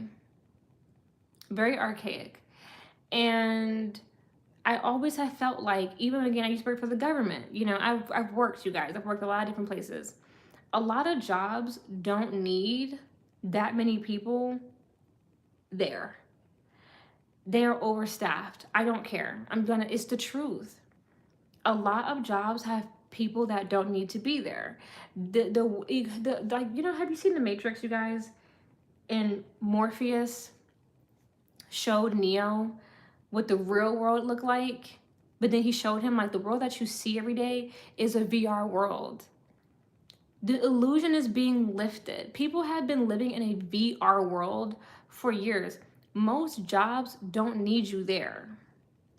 Most jobs don't need that many staff members. They just don't. So you have a bunch of people. Government is like this. And it's not just in government, but I'm just saying government is one of the main offenders, where you'll have a bunch of people on payroll who really don't need to be there. And the taxpayers are subsidizing their income and their lifestyle. And that's why we saw so many layoffs in the federal government, because again, it's a lot of people who really don't need to be there. Yes, most people are still in 3D. So the workforce is naturally shedding, maybe not naturally, but the veil is being lifted. We haven't needed this many people to be fucking working. And so that's why you see people having, and another thing. A lot of companies, and I've been saying this, don't even have the money to pay you. Companies have been surviving off of loans, which is why they file bankruptcy or they go out of business, because they're about to default, or they do default on their debt. Or like Cheesecake Factory revealed during COVID, we can't pay our lease or our bills. You know what I'm saying? Most companies cannot hire you because they don't have any money to pay you. They're living off of loans. And they also can't pay you when they're too busy paying their demonic leadership hundreds of thousands of dollars and millions of dollars to do nothing but plot how they're going to extract energy from you. People are also waking up and they're tired of being extracted. You know what I'm saying? They're tired of it. What else I want to say? I want to say something else about this. Again, companies also aren't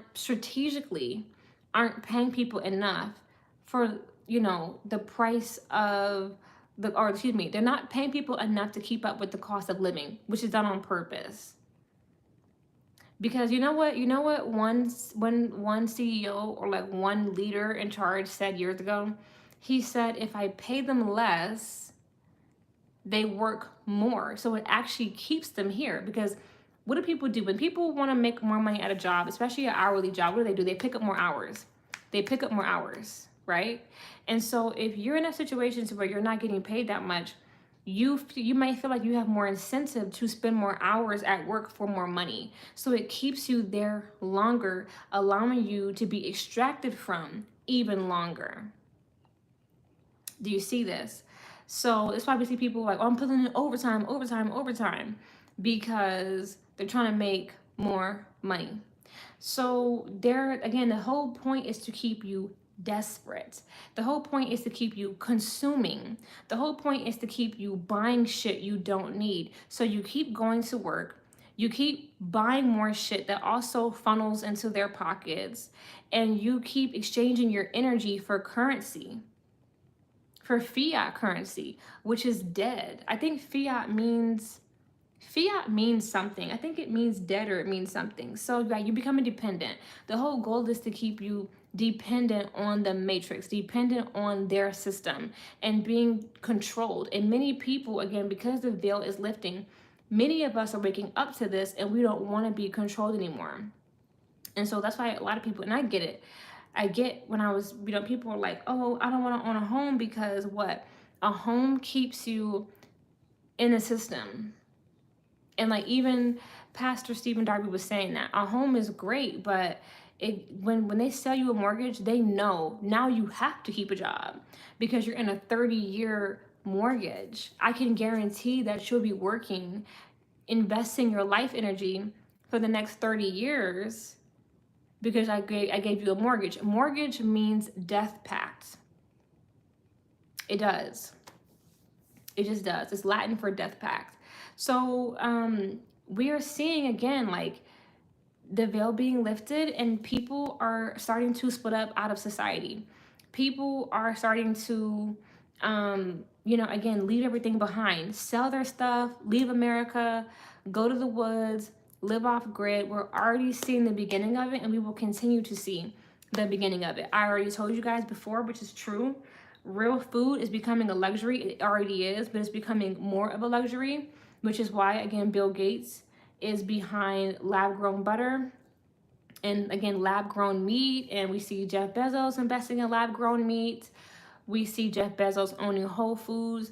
We see Bill Gates owning a bunch of farmland. These people want to make it to where, again, if you are not rich or you don't have any money, you eat lab-grown food. And the real food is a luxury for those who are rich and who are still completely engulfed within the system. Okay. With all this going on, I want to talk about, I think, because we talked about that. I have a list. I want to cover this last real world topic, and then we can get into celebrity gossip. So, with Trump being the last president. So, okay, I don't care about the headlines with Trump. I am completely divested. Notice how I don't really post about Trump. I don't really talk about Trump because I don't fucking care. Trump is doing what he is put in place to do. Period. I cannot concern myself with the whereabouts or the actions of a puppet. I do not blame Trump for the things he is doing. He is doing them because I'll eat chitlins? Hell no. Trump is doing what he is doing because his handlers have a plan for him. Again, Trump is enacting a satanic plan. It's bigger than him. He is There's Satan has an agenda, and he is following step by step by step. So I just don't even care. He's a whole media circus. And part of the media circus, it's not the same Trump. It's not the same Trump. He was different his first term, but Trump has always been someone that is enacting Satan's plan. You do not get to, let me tell you something, you guys. This is the world. We live in the world. And when you really understand that, when you are a person of God, the world will never reward you, love you, acknowledge you, validate you, promote you, give you real power. Because when you are a person of God, you would take your power and you would use it for good. But this is Satan's world. And so he thrives off of dysfunction and chaos.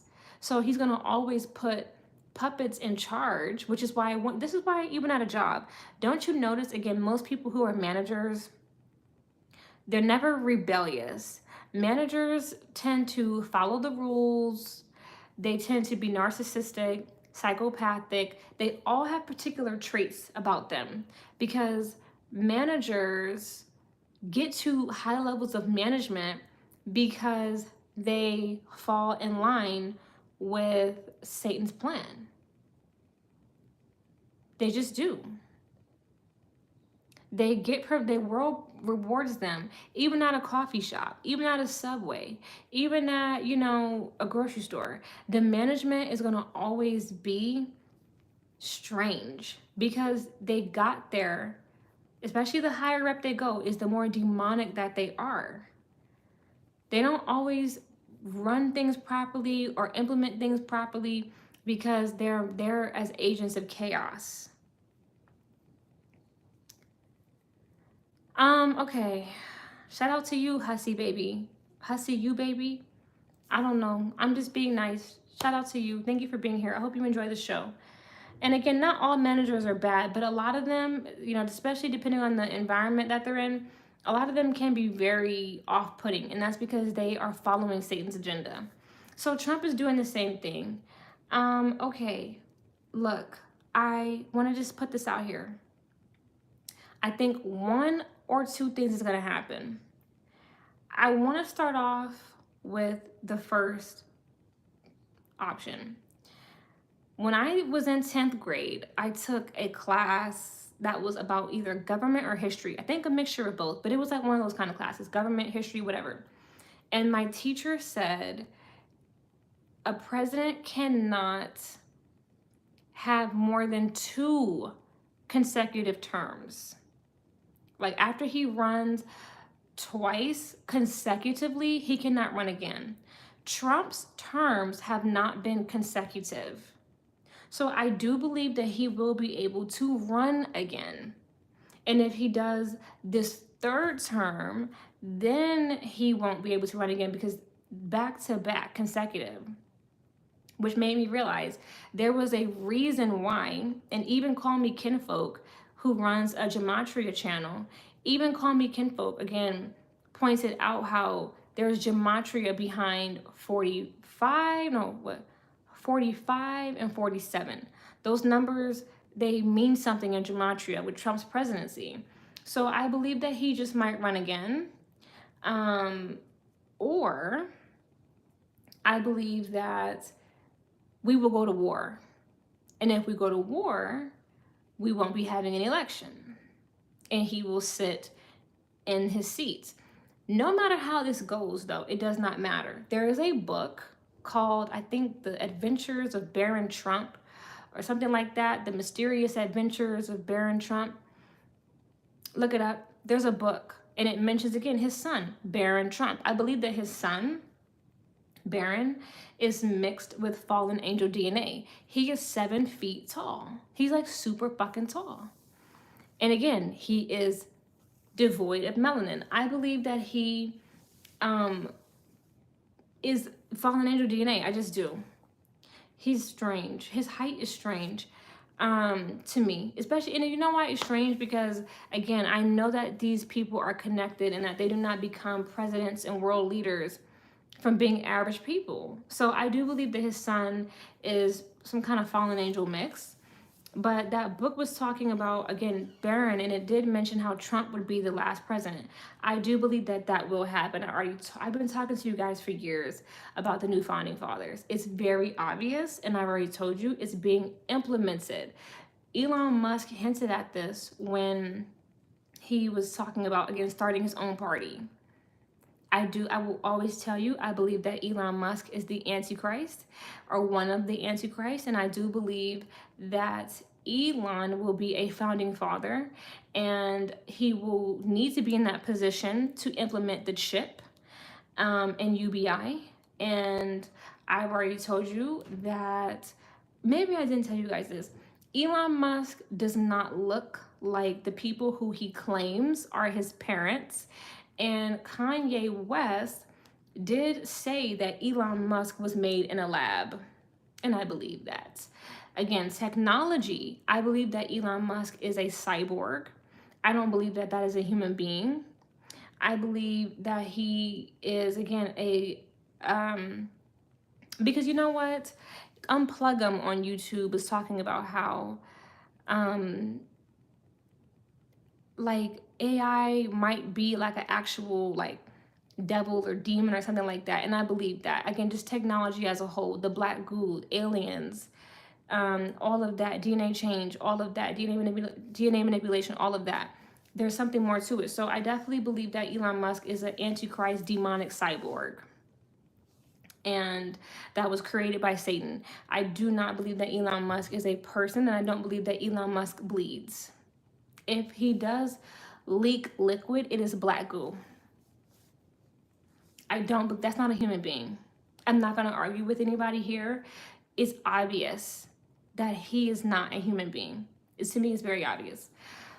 So I want to reiterate, if you haven't seen my video, I have a long form video and a decode on the website, again, talking about how I believe that Elon Musk, Jeff Bezos, Bill Gates, and Mark Zuckerberg will be the new founding fathers. I was saying something else.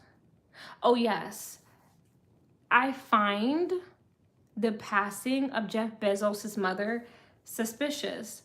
I feel like people get old and they die. But I just find it strange that, again, this time of year, he just got married to someone that I also believe is a man. It's just giving sacrifice vibes. It just is. It may not be, but it's giving that vibe. I do believe that Trump is the last president, and I believe that, again, part of the 2030 agenda is to have no more presidents and to issue in the new founding fathers. And we might see the purge. This is why we've already, or again, Hunger Games. People are getting hungry, unemployment, economic disenfranchisement, depression, economic depression. We are seeing, again, the Hunger Games and the purge come to life. And I consistently have been talking about this for years, and I'm watching it unfold. I saw this stuff years ago. I think it's been pretty obvious, but I'm just saying, I've seen it and I've been sharing the knowledge. So I just believe that, come 2030, we will not have a president anymore. And people have been manifesting that by saying, America doesn't need to have a president. We need to just be single for a little while. Well, we're not going to be single because demonic entities need to monitor human beings. Yes, Dennis. I think that Lauren is not a woman. And so we're never going to have a world where we don't have leaders. But I just believe that we're not going to have one president. I believe that the billionaires will be the ruling class. And we saw this on The Purge and how they were doing what? Purging people, blood sacrificing them, taking their essence and their energy.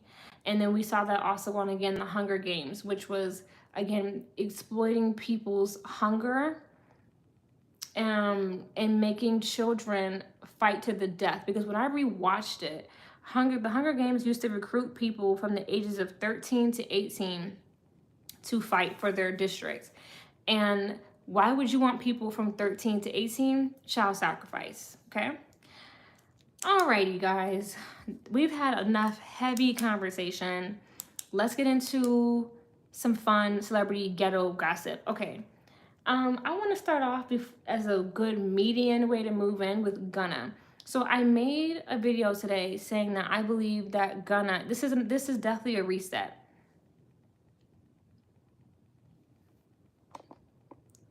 What? You in timeout. You doing too much. I do believe that Gunna is replaced. I've seen a video of him recently and I was like, when did he get long legs? Like, y'all need to start questioning shit. I remember Gunna before he went to jail. Gunna didn't have long ass legs. Gunna used to be short and fat. And not all of a sudden he gets out of jail and he's got a new body, a new hairstyle, a new face, and now he's got these long legs. I'm like, who is this nigga? That is not Gunna. I'm like, who the fuck is that? Who is that? That's not him. That's not. I'm standing on that. I don't believe that that's Gunna, you guys. That's why I made the video. I said, who is this long-legged nigga? Gunna was not, I don't care about him slimming down. You allowed to slim down, but how you go to jail and you leave daddy long legs? Keisha is his handler. She's Caribbean too. She probably knows a good amount of magic. I thought, no, I don't think it's just him losing weight. Like, you can be tall and fat. But this looks like, I mean, his like, he's got some long legs now. And I'm just like, how tall was he before he went to jail? I don't believe that that's him. And here's the thing. Even if he just did lose weight and it's changing my perspective of his leg length, he went to jail and he's come out and he's still thriving music-wise. So something happened. These rappers don't go to jail and come out the same. Something happened. Something happened. It's not the same guy. But I definitely feel like, you know, the body is different. Something with that is weird. Okay. Yaya and NBA YoungBoy. I covered that. I know I'm onto something because the algorithm, yes, I do believe that they are cloned. Like, it just be weird. It's kind of obvious that they be cloned. And then again, I already told you guys too, when they have tattoos here or they put diamonds up in here, mark of the beast. They're chipped. Okay. When I talked about Yaya and YoungBoy, the algorithm didn't like it. The algorithm did not push it heavily. I noticed that the algorithm really likes when I talk about Nicki Minaj and Cardi B or Beyonce and Jay-Z. The algorithm loves that type of bullshit. But I brought up some real questions about Yaya and NBA YoungBoy. Okay, starting off here. I did say that Yaya reminds me of DeAndre Sanders. Her love for hood guys. Now, I know sometimes rich kids like ghetto or hood people because it's taboo and it's different than what they're used to. But I just, I'm just keeping an eye on that. I'm like, interesting, right? With YoungBoy, though, the more interesting thing is, who is his wife? I heard her name is Jasmine or Jazz. I just don't believe that she is your average girl. I just don't. NBA YoungBoy is a product, like all celebrities. Yeah, celebrity gossip does push the algorithm. NBA YoungBoy's wife is not just your average girl. The industry or his handlers, that's why I said his accountant, his manager. Oh, okay. There it is. His manager, his accountant, his agents, the people, his record label executives, mainly them, they are not going to allow somebody that's bringing in as much money as NBA YoungBoy to marry just any old girl. It's not about money neither. Because if it was about money, he would have married Yaya. Yaya's got long bread. And somebody in my comments yesterday tried to come for me and they were like, Yaya only got her daddy money. NBA YoungBoy got his own money. It's just like, you dense ass bitch. We don't give a fuck about that. We talking about something a lot deeper here. And that's all you got from that conversation, you're a duck. But it's not about money. It's about handler. I believe that YoungBoy's wife, there's something about her that's sinister. She was doing the one-eye symbolism in the GQ photo shoot, which let me know she's a part of the program. She was sent by the program. There's a reason why she is in the cut and doesn't talk, to not alert you that she's a part of the program. She is doing what handlers do, which is sit back in the cut and monitor NBA YoungBoy. Okay? So I believe that she's highly connected to the industry or to a lodge or to some kind of secret society or a satanic order. No matter how you slice it, I just believe that she is initiated. She might be a beta ex-kitten. I don't really think that though, but she could be. But she is not some average bitch. I'm telling you. At the very bare minimum, she's a handler. The industry is not going to allow somebody as big of an investment as NBA YoungBoy to legally marry, because this is a contract. They're not going to allow YoungBoy to legally marry anybody that's not a handler, right? There's clearly something strange about the marriage because, again, he claims he's married, but he's still running around. Now, I know that men can be cheaters, but it's clearly, like Yaya called out, it's clearly a business marriage. It's not about if he loves her. It's not about if, all these things. It's about she's a handler. So he can go screw who he wants to screw, but that's a handler. And she is there to handle him and watch his ass. There's more to her story. There's more to her story. I'm telling y'all. There's more there. Okay. Let's talk about Coi Leray. And I'm going to talk about Cardi B last. Coi Leray has been on social media ever since she had the child showing ass. Now, I told y'all. Yeah, she was a handler. Yes, Dennis, you're right. She was. And I believe that she had a hand in why he's not here anymore. I always felt that way. I always felt the way. I remember the day I found out he had passed away. I was on break in the break room at Nordstrom. And I was like, what? Kobe Bryant died? What the hell? I was like, what? And I immediately said, that wife. I do believe his wife had played a hand in him not being here anymore. When it comes to Coi Leray, I already told you guys when she was pregnant. I have a decode about her on my website, popcultureconspiracy.com, because I've noticed a lot of strange things about Coi. But okay, Dennis, you're onto something. I believe you. Oh, yes, that was a humiliation ritual. I thought you were talking about something else. Yes, but Kobe, and then there was a white girl, and she said he R-worded her. It was a ritual. Totally.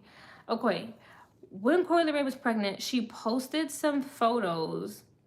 Okay, before I go there, Coi Leray being pregnant by Trippie Redd. When Coi Leray was still bubbling under in like an underground artist or a lesser known artist, she, I believe, was put into an industry relationship with Trippie Redd. I believe that Trippie Redd has the mark of the beast, which is why he has a tattoo here. And he's, again, covered in marks all over with the red hair. He's weird. I believe that Trippie Redd has the mark of the beast, and I believe that he helped to initiate Coi. Now, some people believe that Koi is not a woman. I don't know about all that. Could, maybe, I don't know. I don't really know about all that. I don't really think that that's true. Because I just don't. Like, the way that she shows her body online, I don't think that that's a man. But Koi, I believe that he initiated her. I believe that she got back with him because they needed to complete the ritual. So they got back together. She immediately gets pregnant, and then they immediately break up. When Coi Leray was pregnant, she took some photos or posted some photos on social media that were sexually suggestive. And I felt like that was inappropriate for a pregnant woman. It's like, why are you posing with your legs spread? And why are you posing sexually while pregnant? What these people are trying to tell you, in my opinion, is that they are selling their bodies while pregnant. I believe that they are advertising to the elites who have fetishes that I'm for sale while pregnant. I will always say that I believe that Rihanna was dressing scantily clad while pregnant because she was trying to, number one, normalize dressing like a hoe while pregnant. But number two, she was letting the world know that I'm still being used as a sex slave to the elites while pregnant. There are a lot of very depraved, sadistic people or entities in the industry. And so I do believe that Rihanna was selling her body to the elites in satanic sex rituals while pregnant.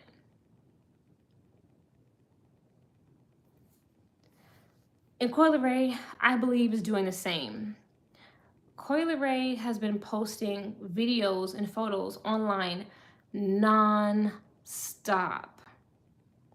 Ever since she had that baby, she grew a little butt and she has been online half naked, showing ass, showing ass, showing ass nonstop. She's advertising. She's advertising. You know who else is advertising that I almost forgot is Khalees. Khalees is advertising. Khalees is always online, showing. Oh, really? See? Okay, before I get on Khalees, Micah, it's really interesting that you brought up Coi Leray in the clothing line because when in my decode, I noticed that she had promoted a lot of Balenciaga. And in her music, she promotes a lot of Balenciaga. I believe that those might be the elites who she is working with. Coi Leray was definitely, tied in with the fashion people. So, and then her album cover for her first album, she was bent over with her ass, to the front of everyone. And she had like the planets, and one of those planets was Saturn. She's showing you code. She's showing you that she is open to sodomy rituals, and she's showing you the worship of the planet Saturn, or the demonic entity Satan. She's showing you this. So Coi Leray, I always will tell you that I believe that she is where she is because Benzino sold her into the music industry. And I believe that she is again showing off her new cheeks and her baby weight because she is letting the elites know, or letting the industry know, I am for sale. I'm a new mom. I have a kid to feed. I'm for sale. I'm willing to. My music isn't selling. I'm not talented. I'm for sale. Okay? I believe that. With Khalees, I've seen too many images and videos of Khalees online with tight clothes on. And Khalees will do this thing that I don't like when hoes do. Because here's how I feel. I feel like if you're a hoe, just be a hoe. There is no need to try to make it seem like you have a legit business. Oh, I'm selling jellies and I'm selling hair. And I exposed the Instagram bitches months ago, and that video went viral. I've been talking about these hoes online, making it seem like, oh, I am a personal trainer. or I have an online boutique, or I sell waist trainers, and I'm a blah, blah, blah, blah, blah. No, you're a hoe. You're a hoochie mama. And you're using this little fake business as a front to make us believe that you are a professional woman. And I believe that Khalees is doing that. She wants us to believe that she's some hippie, you know, hi C, thank you C, Muhammad, assalamu alaikum. I do believe that Khalees is selling the idea that, oh, I'm just some hippie bitch that lives off grid and I grow organic milk and organic fruits and veggies and, I'm holistic healing and health and blah, blah, blah, when she's really just a hoe. There's a reason why Khalees did get outed for messing with some much older white man. And it's because she sells her coochie, allegedly. And then when I saw her online wearing the super tight jeans, talking about Levi's, it's like, Khalees, you are supposed to be growing your own food and doing whatever. You're hoeing. Why else would you be in the camera, which in the tightest jeans possible, big butt poking out? You're hoeing. You're advertising. Khalees be online advertising. I have to do a short about her tomorrow with Beyonce. I'm not gonna spoil it now, but I'm gonna do a short about that. So I just do believe that, again, even with Ashanti, it was kind of revealed that Ashanti was selling cooch over in Dubai.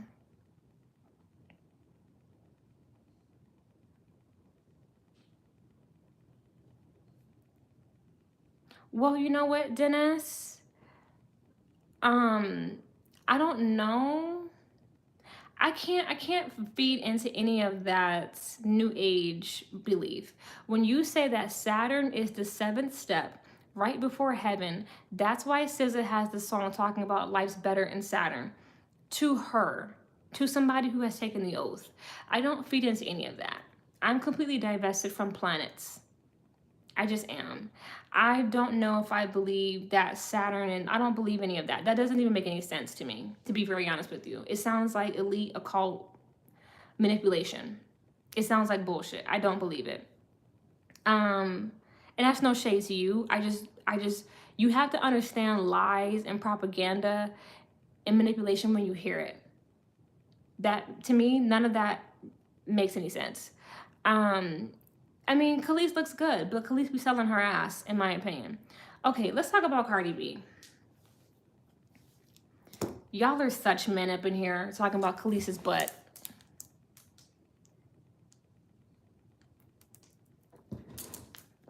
She's got a nice body. I'm not jealous. But I just be disappointed because, you know what, you guys? I have a nice body too. I'm not thick like Khalees, but I have a shape. And I don't get, y'all don't know how I'm built. Y'all have never seen my body because I'm not on here to show you my body. I'm not selling my body. I'm here to sell my thoughts and my words. So I just happen to have a nice face, but I'm not, that's just not, thank you, Dion. I'm not here to do all that. I'm a woman of God and I have a deeper message, and I don't want my message to be distorted by y'all looking at, my body. I just don't. Thank you, Dennis. Okay, Cardi B, imaginary players. She's the last topic of the night, less and strong. I told y'all. I didn't think the song was going to be good. I have read reviews. I have heard reviews. I told y'all today on TikTok and I think Instagram, I said I will not be streaming. I have not heard the full song. I know the song sucks, and I will not be giving her any streams to do a review. I don't give a fuck about Cardi like that. That's why I said today in the live, or excuse me, on Instagram and TikTok, I said, look, I'm a person that has built a brand off of originality and truth. I don't follow up and support liars and thieving ass, unoriginal ass bitches. I don't support swagger jackers and biters and just weird assholes. I just don't support that. And that's what Cardi B is. She's an imposter. She's illiterate. I'm a college graduate. I can never support any illiterate bitch that can't read. I can never support somebody that can't speak English or Spanish. I can never support that. I'm too educated. There's just no way. Cardi B goes against everything that I am for. So I will not be supporting her at all. I will not be reviewing the song. I will not be watching the video. I will not be supporting her in any way. I've already supported her by covering her and giving her clout and keeping her name in the algorithm. I did hear that she copied some of his lyrics, some of his bars. I've heard all of that. And you know what I'm saying? I'm not surprised. And I already told you guys, I said, you know what she's not realizing, and some people realize this. I said she's not realizing that Jay-Z is lying to her. Jay-Z is using her as a puppet to do his dirty work. And, you know, Cardi B is in extreme debt with the elites. Jay-Z doesn't give a fuck if the song does well or not because he's using her. And when it flops, that'll be because it was always gonna flop. I already told you, you know, these people, the devil will do this thing where he will lie to you, and the lie will be good because it will be built off of some truth. But when he promises you something, it won't always manifest like he said, because it was a lie. There was some lie built in. So he might have told Cardi, you know, if you sample this, it's gonna do super well, or it's gonna, like, you know, it'll do this, it'll do that. When the truth is, it won't do very well because you have pissed people off so bad. You have turned your audience off so bad. And here's another thing. It won't do well because you're not talented. You can sample whatever you want to sample. You can steal bars. You can have somebody else write the bars for you. Your music will never sound good, or it will never be where it's supposed to be because you don't have a talent for music. You're not supposed to be in music at all, actually. And because you're out of alignment, you will never achieve real success. I believe that, Dennis. There may be truth to that. But Cardi B is a puppet. She's just being used as such. But no, like, the song was never gonna do great because Cardi B has no talent. It is in the algorithm because people haven't heard music from her in a long time, and that's people. Here's the thing. They strategically released that she'd be sampling a Jay-Z song to make you go listen to it, to help the streams, because they knew that if they didn't say that it would sample a Jay-Z song, it would have even less streams. Jay-Z might have lied to her and told her it'll be an automatic hit because you've already sampled a hit. But, you know, the truth is it's not going to do well because you can't rap, you can't read, you can't enunciate, you can't speak English, and you shouldn't be a rapper. You can sample all that you want to sample. Saweetie samples a lot of music, and it's all flops because Saweetie cannot rap. Nicki Minaj and Kanye West sample a lot of music, but it does really well because they're actually talented. So you can sample all the hits that you want to sample. You don't have any talent. The people don't like you. And that just is what it is. Period. Period. Cardi B is not meant to be an artist. Like, it's not even about PR versus artistic. Cardi B has no artistic talent. Cardi B cannot paint, draw, sew, build, make music, make beats, mix and master, engineer. Cardi B has no musical talent at all. Cardi B should not be in the music industry at all. The closest Cardi B should be to the music industry is being a video hoe. She should be twerking in rappers' videos. She has the aesthetic. She has a big bad BBL. She's light skinned and she has long hair. Cardi B should be, Cardi B cannot speak English. Cardi B should be one of the biggest rap video hoes. She should not be anywhere near a music studio unless she's a stripper that's there to twerk for the talent. You know what I'm saying? And I'm gonna stand on this till I die. I don't care. I mean it with everything in me. Cardi B should not be an artist. Cardi B should have stayed in reality TV. She has what it takes to do TV. And I told you guys that when it's all said and done, I believe that she will end up back on reality TV, which is where she belongs. But music, no. And many people are starting to realize that. Many people are like, yeah, she can't flow. She has a heavy tongue. She can't enunciate. And that's why I don't like her music. See, here's the thing.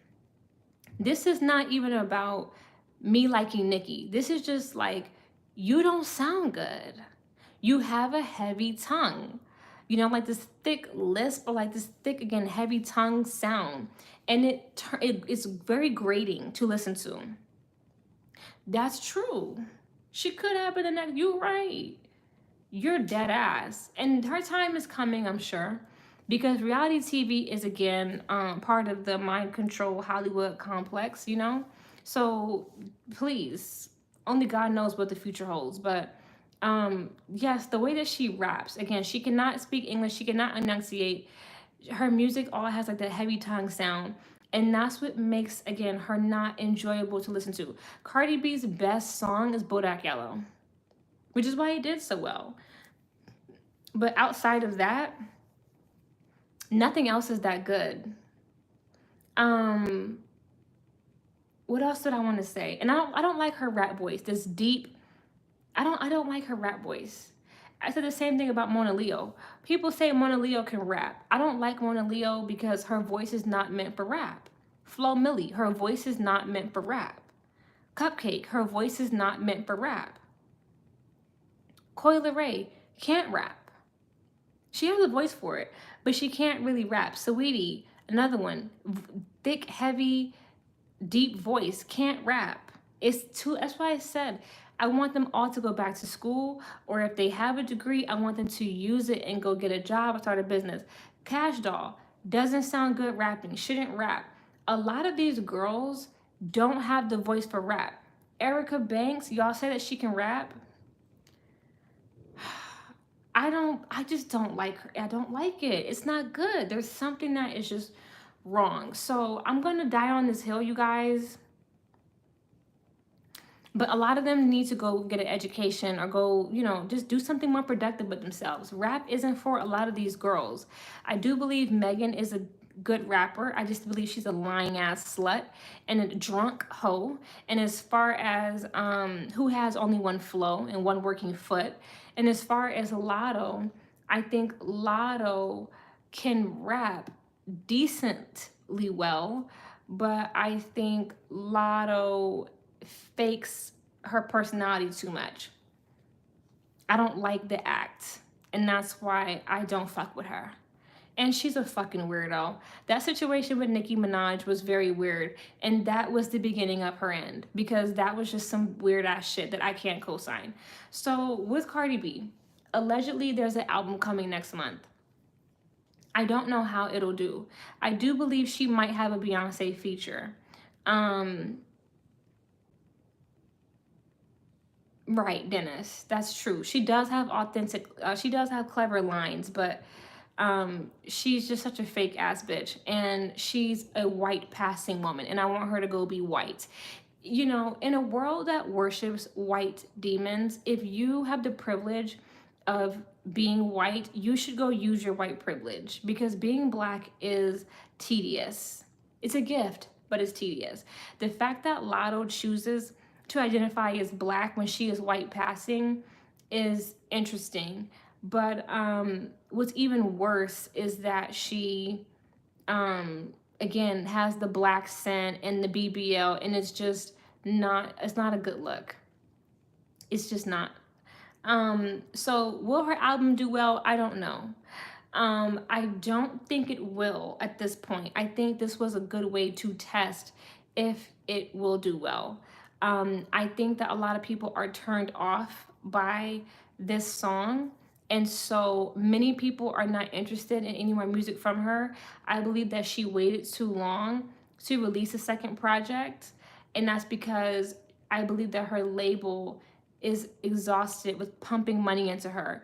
I've already told you guys that Atlantic doesn't really have a lot of budget to spare on payola, which is why they laid off 50, excuse me, they dropped 50 artists, I think last year, and they did layoffs. Again, even the music industry, as much as it is a satanic industry, even they have been having an issue with money, and they have done layoffs and have dropped artists. So do they have money to pump into Cardi B? Not necessarily. And whatever money that was spent on this video might have come out of the Carter kingdom. Ice Spice did fall off. She was all manufactured. She was all manufactured. And now she's doing movies. Interesting. She's going to be in a new, I think, Spike Lee film. Interesting. So will the album do well? I don't know. I think it'll do decent because people are interested in hearing from an artist that they haven't heard from in a long time. See, because with Megan has released so many projects that people are tired of her because they're like, yo, you're always releasing music. But when it comes to Cardi B, sometimes people will listen to you just because they're like, oh, I haven't heard from her in years. But I think they'll give it a listen, and I think the album will tumble off the charts after that initial listen. Cardi B is scared to release because, look, I don't know if I want to say she's scared to release because she has come out with singles. So I can't say that she's scared to release. I think that the industry is like, bitch, we don't have that fucking money. Because that's what my mom today. I said, Cardi B did not go on tour with that first album. How the fuck do you not go on tour with an album that won Best Rap Album? Even Doechii is going on a small tour after winning Best Rap Album. Yes, she's had features. I think her label is like, we don't have no more motherfucking money to keep buying you streams and buying you albums, and you like to do expensive music videos and you don't tour. I just feel that way. I don't think Cardi B has recouped the money that they put into her because she never went on tour. Yes, Doechii is pushing the agenda. I told you guys in the last live, I think Doechii is of the Black reptilian race. Please go check that out. Then stream her music. Because like I told you guys earlier on Instagram, I said, y'all have a habit of arguing with me online about an artist when you don't stream. If you love them, you should be so busy streaming them. Like people, some of you might know, people are really mad at me about that video about Tyla. And I said, go stream. How do you claim to like her, but you allowed her to do 3,700 units in her first week? You can't possibly like her. You might like the way that she looks. I mean, she's pretty, she has a nice body. You might like the way that she looks, but you can't possibly like her music if you allowed her to do 3,700 units in her first week. Argue with your fucking mama. Argue with your bank teller. Okay, you're not gonna argue with me. If you like an artist, you will not let them flop. Y'all do the same thing with Megan. Y'all will, do you? Y'all will claim up and down that you love Megan Thee Stallion, but you will allow her to flop. Beyonce fans don't allow her to flop. Taylor Swift fans would rather self-delete than allow her to flop. Nicki fans don't allow her to flop. Rihanna hasn't released a project in a long time. If Rihanna released a project, she would not flop. So if you really like an artist, you will not allow them to flop. Y'all allow these girls to flop because you don't really like their music. You might like their image. You might like them as a social media influencer. You like their look. You like their personality. You like the lifestyle that they sell you, but you don't really like the music because you allow them to flop. The music industry is doing good with marketing. I don't think marketing is the problem. I think I think no matter how much marketing dollars you put into something, trash is trash. You cannot continuously, like, it's like, think about it like this. Imagine if you sell coats. You can put $1 million into marketing those coats. If those coats do not keep people warm, you will be out of business. You will be out of money. You cannot consistently uphold a business that is profitable off of a shitty product. It doesn't work. Because at some point, people will see that the emperor has no clothes on and they're going to want quality. This is why Sweetie, who has excellent marketing, flops over and over and over again because she is not artistically talented. She is beautiful. She has great photos and she has a decent personality, but she keeps flopping because she's not talented. They want them to be rappers because if you are black or black adjacent, they want to make you a rapper because they want to program rap people or black people that rap is their culture. And that niggatry and debauchery and blasphemy is not only okay, but that it is something to aspire to. It's a mental program. Yes, Dion. It's the lack of creativity, talent, and originality. And you cannot market mid shit and think that it's going to last when, again, you're missing, like Dion listed, the 3 ingredients. If you don't have, you know what I'm saying? Like, again, any bitch can market, oh, I got French fries. If them hoes don't have salt, they're not fried in good oil, bitch, you don't have nothing. McDonald's has made it because the French fries do hit. The High C Orange does hit. The Sprite hits. They have a couple hits. Y'all not gonna play on McDonald's head top. I don't even eat there no more. But you're not gonna act like McDonald's don't have hits. The McRib has a cult following. And yes, it might be dog food, but it tastes good enough for them to have consistent hits that people want to eat consistently. The French fries do hit. And if you're vegetarian, you can eat the French fries. If you're vegan, you can eat the French fries. The French fries are salty, fried goodness that fucking hits every time. Y'all not gonna play with me like this today. With the rap guys, I mean, the rap dudes, they're so freaked out and their booty hole is so spread out. They don't even matter. Who cares about the rap dudes? They're irrelevant. Who's even a rap dude that's thriving? Do you even listen to guy rap if it's not Drake? Kendrick? I don't even know the last rapper guy I listened to besides Drake. I don't like Kendrick. I said what I said. I don't like Kendrick Lamar. Even before the Drake beef, I just never really took to him. I don't really like him. So, the rap guys are girl, this girl just mentioned Des Dior. Girl, what? Des Dior? Who gives a fuck about Des Dior? And this is not shade to you. I'm just saying she's a non-fucking factor. Des Dior is not a rapper. Des Dior is an influencer. Who gives, do you listen? Are you really listening to that slop? Fuck Des Dior. She's a pretty girl. She has nice fashion. Other than that, Des Dior adds no value to this planet. I don't even care.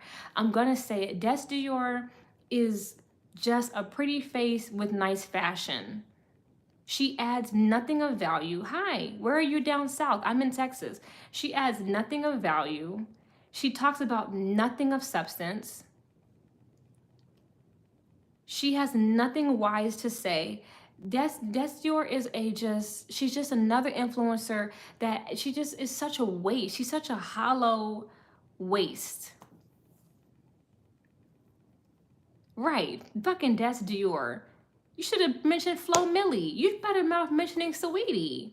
Coyle Ray, the other fucking bitches on here that I don't think are good. Des Dior? Girl, that's a new low. You are scraping the sewage system with that one. Light skin Keisha. Who the fuck is, like, I know who she is, but I've never heard one song by her. Same. I don't like Kendrick's voice. I just don't. His voice is weird. It's childish. Light skin Keisha is another woman who I just want to go back to school. I want her to go back to school too. I forgot she even existed. I'm not fucking with Sexy Red. Sexy Red is a CIA agent, in my opinion. I'm gonna die on that hill. I don't think Sexy Red is just your average ratchet rapper. I think Sexy Red, honestly, does work with the government. I think that she's a government plant. And good. Mina, hey, good to see you. I don't know any song by Des Dior. I can look at Des Dior and see that she's not musically talented because she spends too much time fucking around online. And you know what? You are not a smart person if you hang out with Jada Wada. I said it. You're not. Jada Wada is an airhead. You are not bright if that's your best friend. So, whatever. Yeah, Sexy Red is a plant. She's not talented. She's a freaked out weirdo. I believe that her baby, the new baby, is Drake's baby. And I believe that she was a part of a lodge well before she became famous. That is true, Robert. That is a fact. The industry is not about music, or excuse me, not about money. If the industry was about money, it would run completely different. We would have actual talented artists. I don't like his voice, DeJounte. His voice is not good. Kendrick Lamar does not have a good rap voice, in my opinion.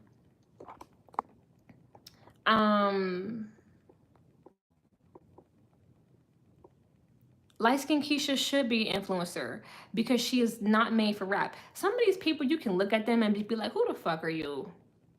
Like, if I was an executive, I'd be like, bro, where'd you even come from? I don't even need you to say anything. I could see you, and I could see that you ain't really talking about shit. Who? Neho? Talking about Des? Who you talking about, Micah? Hey, June. Good to see you again.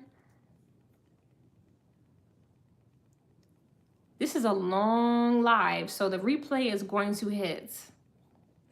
Y'all gonna have a lot of information to go over, so I'm excited for that. I don't know. Only Neho I know is Trina, and Trina is so down bad. She's performing at fucking SeaWorld. MK Ultra, I mean, several different ways, but yes, Mina, yes. Infiltrated by Pretenders. June, I want you to look up SRA, Satanic Ritual Abuse. That will give you more information about MK Ultra. I think that that's a long rabbit hole just to talk about right now, but I have covered it many times, and there's a lot of information on the internet about that. Y'all are mentioning bitches who are not even worth talking about. Y'all are talking about Ruby Rose.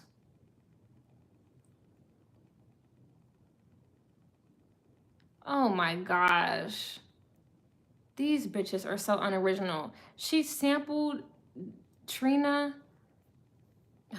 I know that song sucks. Ruby Rose is a hoochie mama. I think she's an industry witch. I don't think she's just your average hoe. I think she like Kat Stacks and Selena Powell. Some of these women, they're witches. They're not like Kim Kardashian and all the Kardashians. They're witches who use sex magic.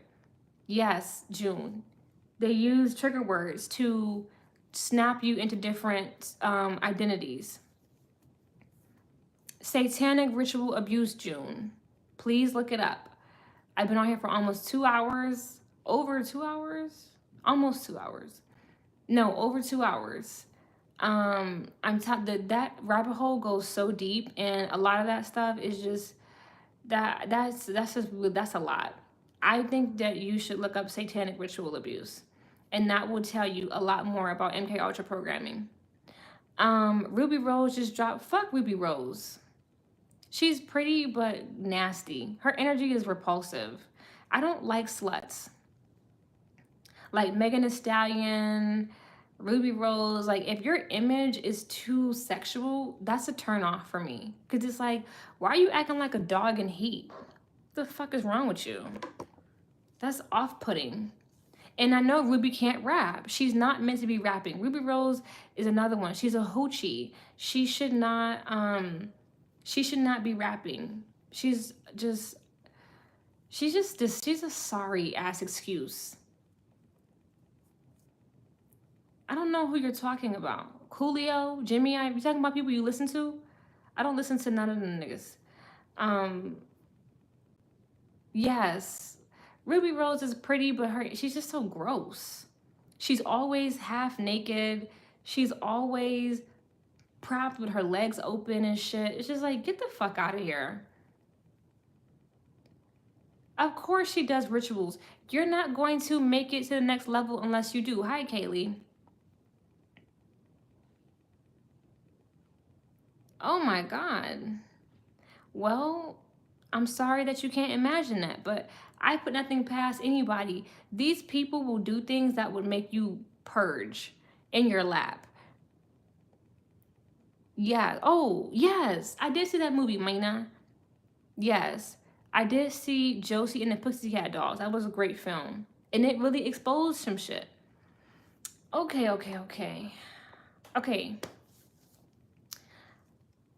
I don't know if I want to go down the rabbit hole with Tyla. I already told you guys. I think she's done, okay? She pissed Black Americans off. I mentioned this years ago. Tyla is too dark-skinned for white people to support her. So therefore, her only bet in America was to have Black people support her. She pissed us off because she is of the mind control program that she is better than Black people, especially American Black people. And since we picked that up off of her, we don't fuck with her. She's over. What happened to Ice Spice? The industry. Look, here's the thing. Ice Spice's program is over. This is why we'll see an artist and then we don't. The program is over. They used Ice Spice to program the youth with overly sexual music and images, and her program is over. It's just that simple. She's been deactivated.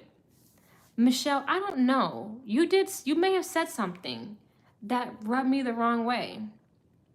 I don't know what you said. I don't remember what happened yesterday or whatever day. But maybe Tuesday, you said something or you did something that pissed me off. And this is my shit. And so I had to put you on timeout. You're welcome back here. It's no hard feelings. It's no beef. But I have to focus and give a show. And if you're distracting me or, putting me in a bad mood, I put you in timeout. You're not going to be the only person that's been in timeout. I time out bitches every single live. It's really no hard feelings. Yeah, I'm glad you're back. I'm glad that you felt like you could come back. I mean, I'm glad that you're here. Again, I don't recall what happened. So it's really like nothing against you or whatever. I really don't remember it. So I can't be mad at you over things that I don't recall. But I'm just telling you, I know why I know why I do what I do. Um,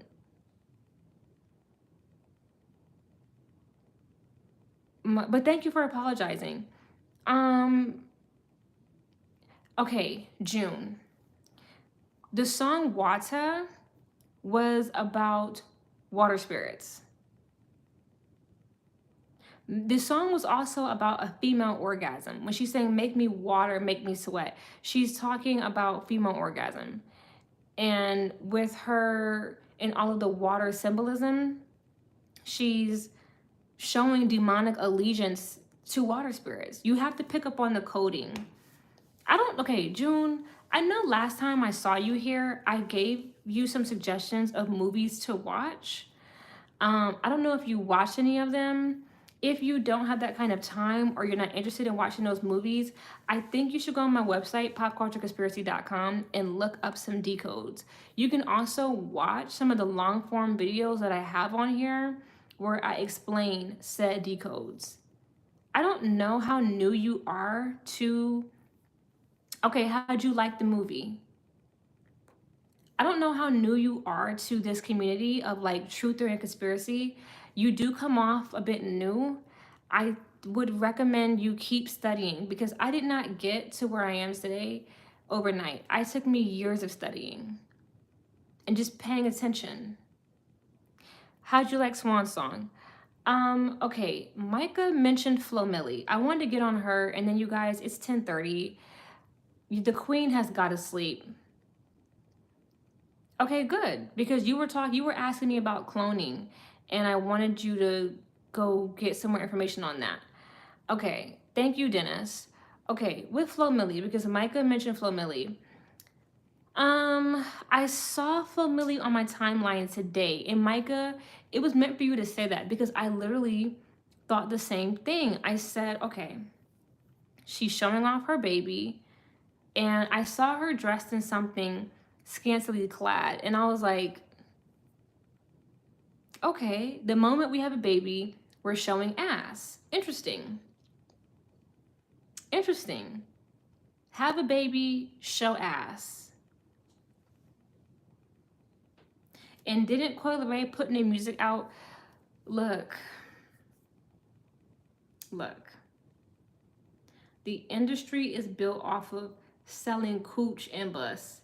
It's built off of blood sacrifice.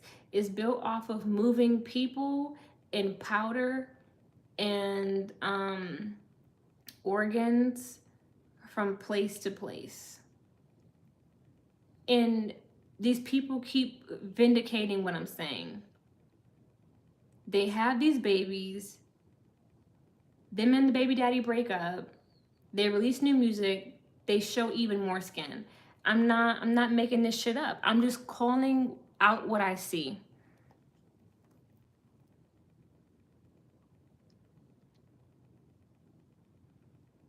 Because you have to initiate to get those things.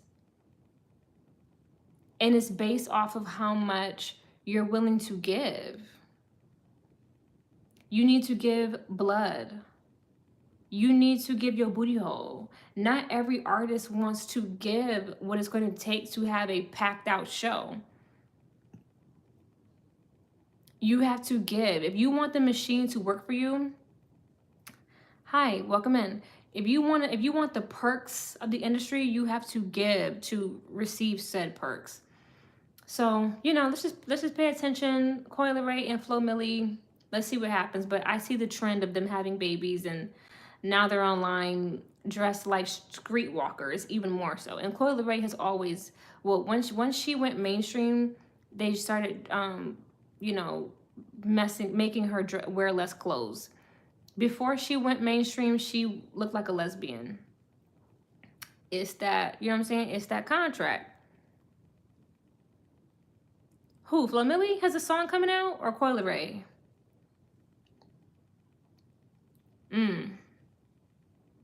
Y'all, Michael, you be having the tea.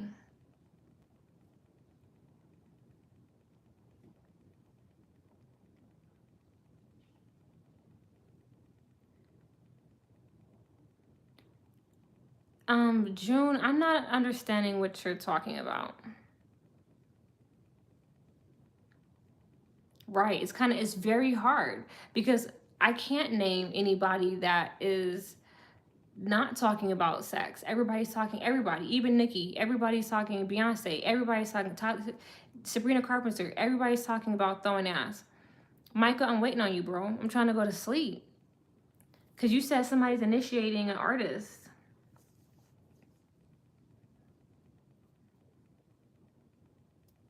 And I'm like, who is it? Is it Flo Milli initiating an artist?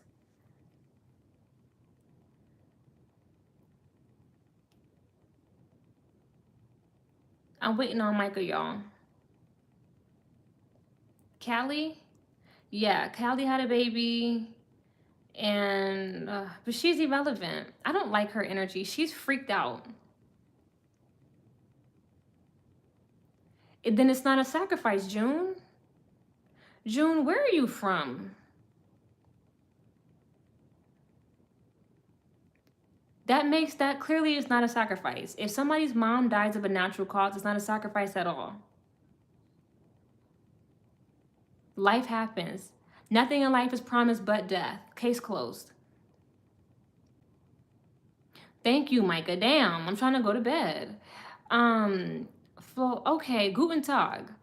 Flo Milli has a song coming out. Fuck her. I don't want to hear it. And she's not a bad rapper. She's pretty good, but her voice is not the best for rap. Literally, Dion. I'm like, what the fuck?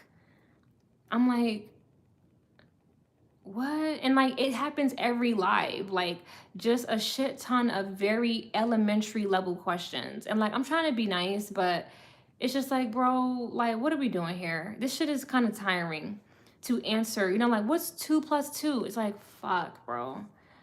Okay. Look, you guys, I'm sleepy. It's 10:40. I appreciate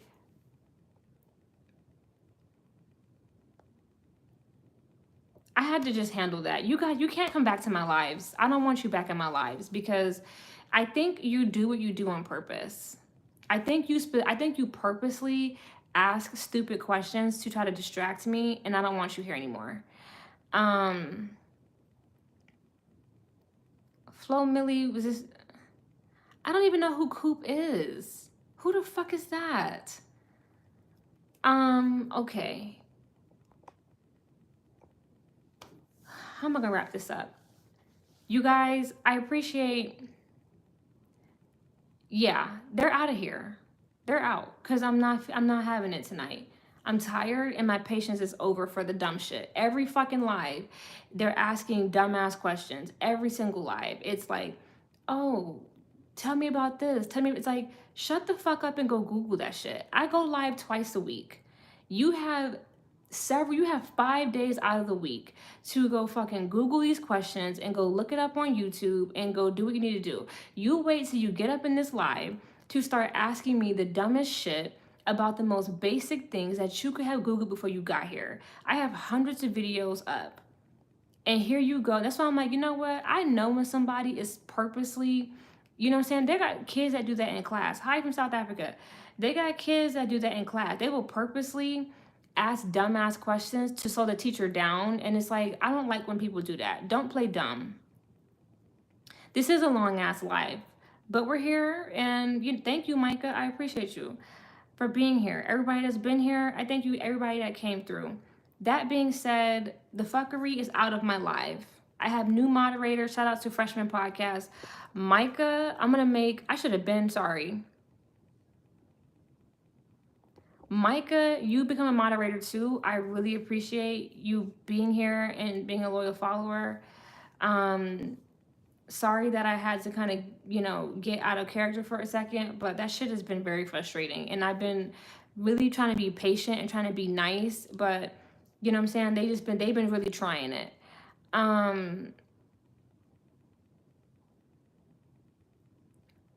Whatever, y'all. Because people are talking up in here. I don't know about what. I appreciate every single person that has watched this live or will watch this live. If you can hear my voice, I appreciate you for listening. If you're in this live, I appreciate you for being here. Welcome to the channel if you're new. Thank you for staying with me if you've been here for a while. This will be up for replay as all of my lives are. My links to my website and my social media are always in the description of each video. You can find me online on TikTok at Woke Pop Culture. Oh my God, thank you, Ida. I really appreciate that. I was just gonna say, if you guys like the content, please donate to the channel. I do have a Venmo as well that you can donate to, because I split the money with YouTube because this is their platform. But I appreciate super chats and donations if you feel like you wanna donate at any point. But I also just appreciate your support and you giving me your energy and you being here. Your time is very precious and valuable.